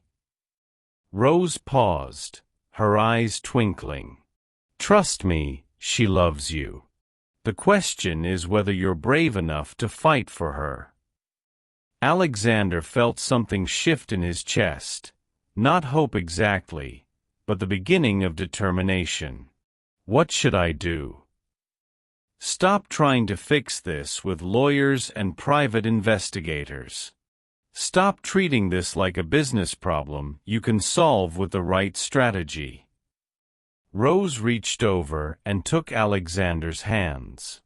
Go to her, not as the CEO of Blackwood Industries, but as the man who fell in love with his wife despite every intention not to. Be vulnerable. Be honest. Be the husband she deserves, not the one you started as. Alexander nodded, understanding finally what he needed to do. Not damage control or strategic planning, but simple, honest vulnerability. The courage to stand before the woman he loved and admit that he'd been wrong, that he'd hurt her, and that he wanted to spend the rest of his life proving he could be the man she deserved. Rose, Alexander said quietly, what if it's too late? What if I've broken something that can't be fixed? Rose smiled, the expression full of love and hard-won wisdom. Alexander, some of the strongest things in this world are built from broken pieces. The question isn't whether you can go back to the way things were. You can't. The question is whether you and Isabella are brave enough to build something new and better from the pieces of what you had. Alexander squeezed his grandmother's hands, feeling determination replace despair for the first time in days. I need to find her. No, child. You need to let her find her way back to you. And when she does, you need to be ready with the truth, the whole truth, about who you were and who you want to become. Alexander looked at his grandmother, understanding finally that some battles couldn't be won through force or strategy. Sometimes, love required nothing more complicated than the courage to be completely honest about your flaws and your hopes for redemption. And sometimes, the only way to prove you'd changed was to offer yourself completely to the person you'd wronged, and trust that love might be strong enough to build something beautiful from the ashes of what you'd destroyed. Isabella stood outside the penthouse building at 11:47 p.m., the same time she'd found David Ashford shivering in her previous life, though that seemed like someone else's story now. Chicago's November wind cut through her coat, but she barely felt it. All her attention was focused on the lit window 47 floors above, where she could see Alexander's silhouette moving restlessly back and forth. She'd been standing there for 20 minutes, keys to their home heavy in her palm, gathering courage for a conversation that would either rebuild their marriage or end it forever. Rose's words echoed in her mind. Some of the strongest things in this world are built from broken pieces. But Isabella needed to know if Alexander was willing to acknowledge how completely those pieces had been shattered, and whether he had the courage to build something entirely new from the ruins. The elevator ride to the penthouse felt eternal and far too short at the same time. Isabella's reflection in the polished doors showed a woman who'd aged years in the past week, circles under her eyes, new lines of pain around her mouth, the kind of exhaustion that came from loving someone who'd broken your heart with their own honesty. The key still worked. Of course it did. Alexander would never change the locks, would never do anything that might prevent her from coming home. The penthouse was dark except for the light spilling from his office, and Isabella could hear him on the phone, his voice strained with a kind of control that suggested he was barely holding himself together. Don't care about the stock price, James. I don't care about the board meeting. The only thing that matters is... Alexander's voice broke slightly. The only thing that matters is that I destroyed the best thing that ever happened to me, and I don't know how to fix it. Isabella felt her heart clench at the raw pain in his voice. This wasn't the cold, calculating businessman who discussed his beautiful obligation with his friends. This was a man who'd learned the difference between having everything and having what mattered. Sir, maybe you should get some sleep. I can't sleep in that bed without her, James. I can't sleep anywhere without knowing she's safe, without knowing if she's ever coming home. Alexander's voice grew quieter, but Isabella could still hear every word. I keep thinking about our wedding night, about how terrified she was, and how gentle I tried to be. But now I realize I was only being gentle with her body. I was cruel to her heart from the very beginning. Isabella stepped into the doorway of his office, and Alexander's words died as he saw her. He looked terrible, unshaven, wearing the same clothes for who knew how long, his gray eyes red-rimmed with exhaustion and grief. But underneath the devastation, Isabella saw something that made her breath catch. Hope, fragile and desperate and beautiful. Isabella. Her name left his lips like a prayer. James, I need to call you back. Alexander hung up without taking his eyes off her, as if afraid she might disappear if he looked away for even a second. They stared at each other across the office that had once felt like their sanctuary, two people who'd learned the difference between loving someone and knowing how to love them well. You came back, Alexander said quietly. I came to talk. Isabella set her purse down but kept her coat on, a barrier between them that suggested she hadn't decided to stay. We need to have a conversation that we should have had a long time ago. Alexander nodded, gesturing to the chairs by the window where they'd spent so many evenings planning her medical school applications. But Isabella remained standing, needing the psychological advantage of height for what came next. Alexander, I need you to tell me the truth. Not the version you think I want to hear, not the explanation that makes you look better, the complete truth about who you were when you married me and why. Alexander's face went pale, but he met her gaze steadily. What do you want to know? I want to know if you felt anything at all when you saw me walk down that aisle. I want to know if there was any part of you that saw me as more than a beautiful solution to a business problem. Alexander was quiet for a long moment, and Isabella could see him struggling with whether to tell her a comforting lie or a painful truth. When he finally spoke, his voice was barely above a whisper. When I saw you in your wedding dress, the first thing I thought was that you were even more beautiful than your photographs. The second thing I thought was that you looked terrified, and I felt guilty. Not because I was marrying someone I didn't love, but because I was marrying someone who clearly didn't want to be there. Isabella felt tears threaten, but she kept her voice steady. What else? I thought you looked young. Too young. And I wondered if I was making a terrible mistake, not because of the business arrangement, but because you deserved better than a husband who saw you as a convenient wife. Alexander ran his hands through his hair. But I pushed those thoughts away because feeling guilty about your feelings would have complicated everything I'd planned. Isabella nodded, appreciating his honesty even as it hurt. And our wedding night? When you were so gentle, so careful, what were you thinking then? Alexander's expression grew pained. I was thinking that you were innocent and scared, and that I had the power to make your first time either beautiful or traumatic. I wanted it to be beautiful, not because I loved you, but because I wasn't a monster. He paused, looking down at his hands. But Isabella, somewhere in the middle of making love to you, something changed. You weren't just the compliant girl I'd married. You were brave and passionate and real, and I felt something I'd never felt before. What did you feel? Connected. Not just physically, but seen.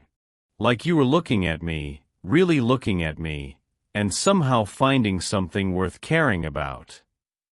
Alexander looked up at her, his gray eyes reflecting the office's soft lighting.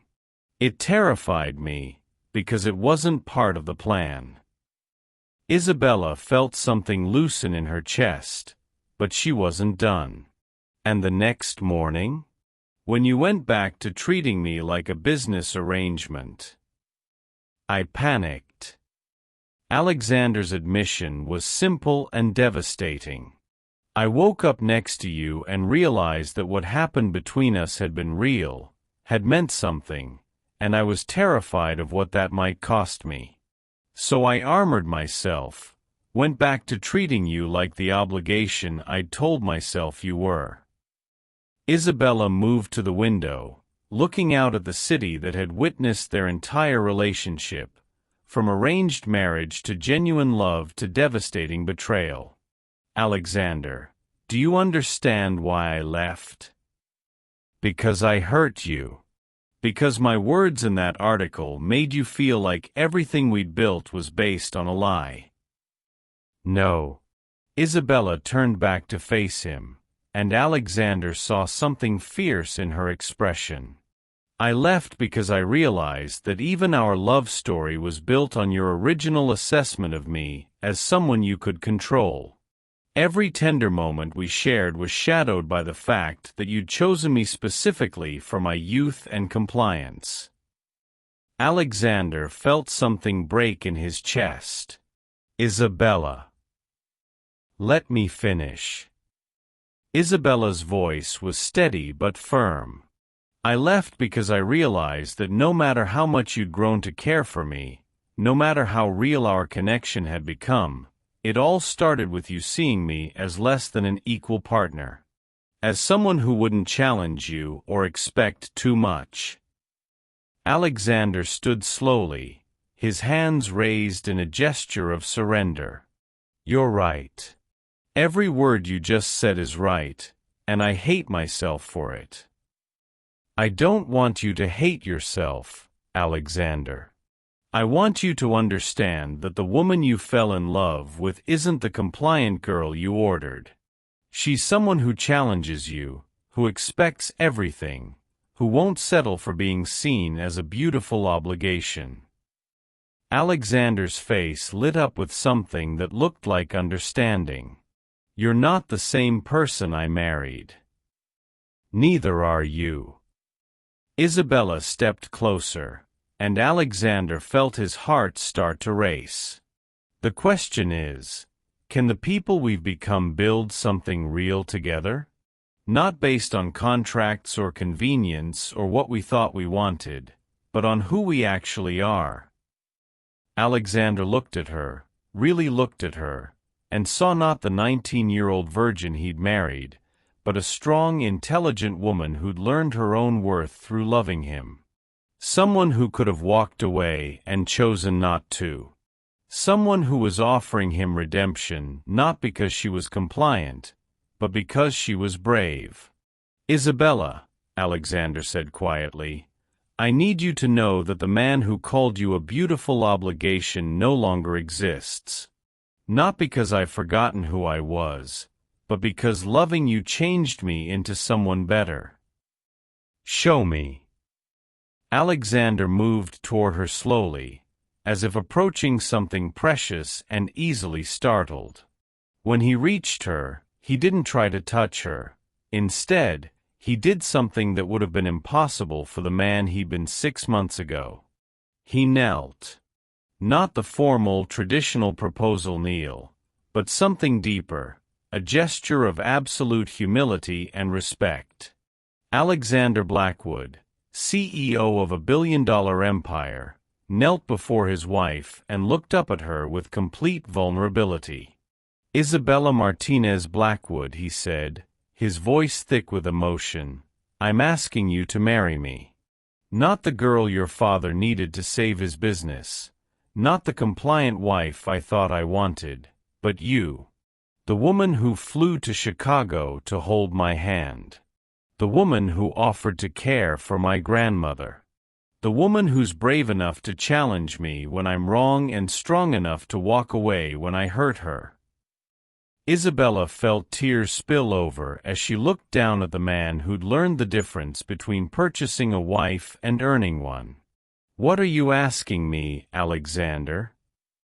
"I'm asking you to choose me. Not because of contracts or obligations or family pressure, but because you want to build a life with me. I'm asking you to let me spend the rest of our lives proving that I see you, really see you, as my equal partner in everything." Isabella reached down and took his face in her hands, her thumbs tracing the lines of exhaustion and pain that marked the past week.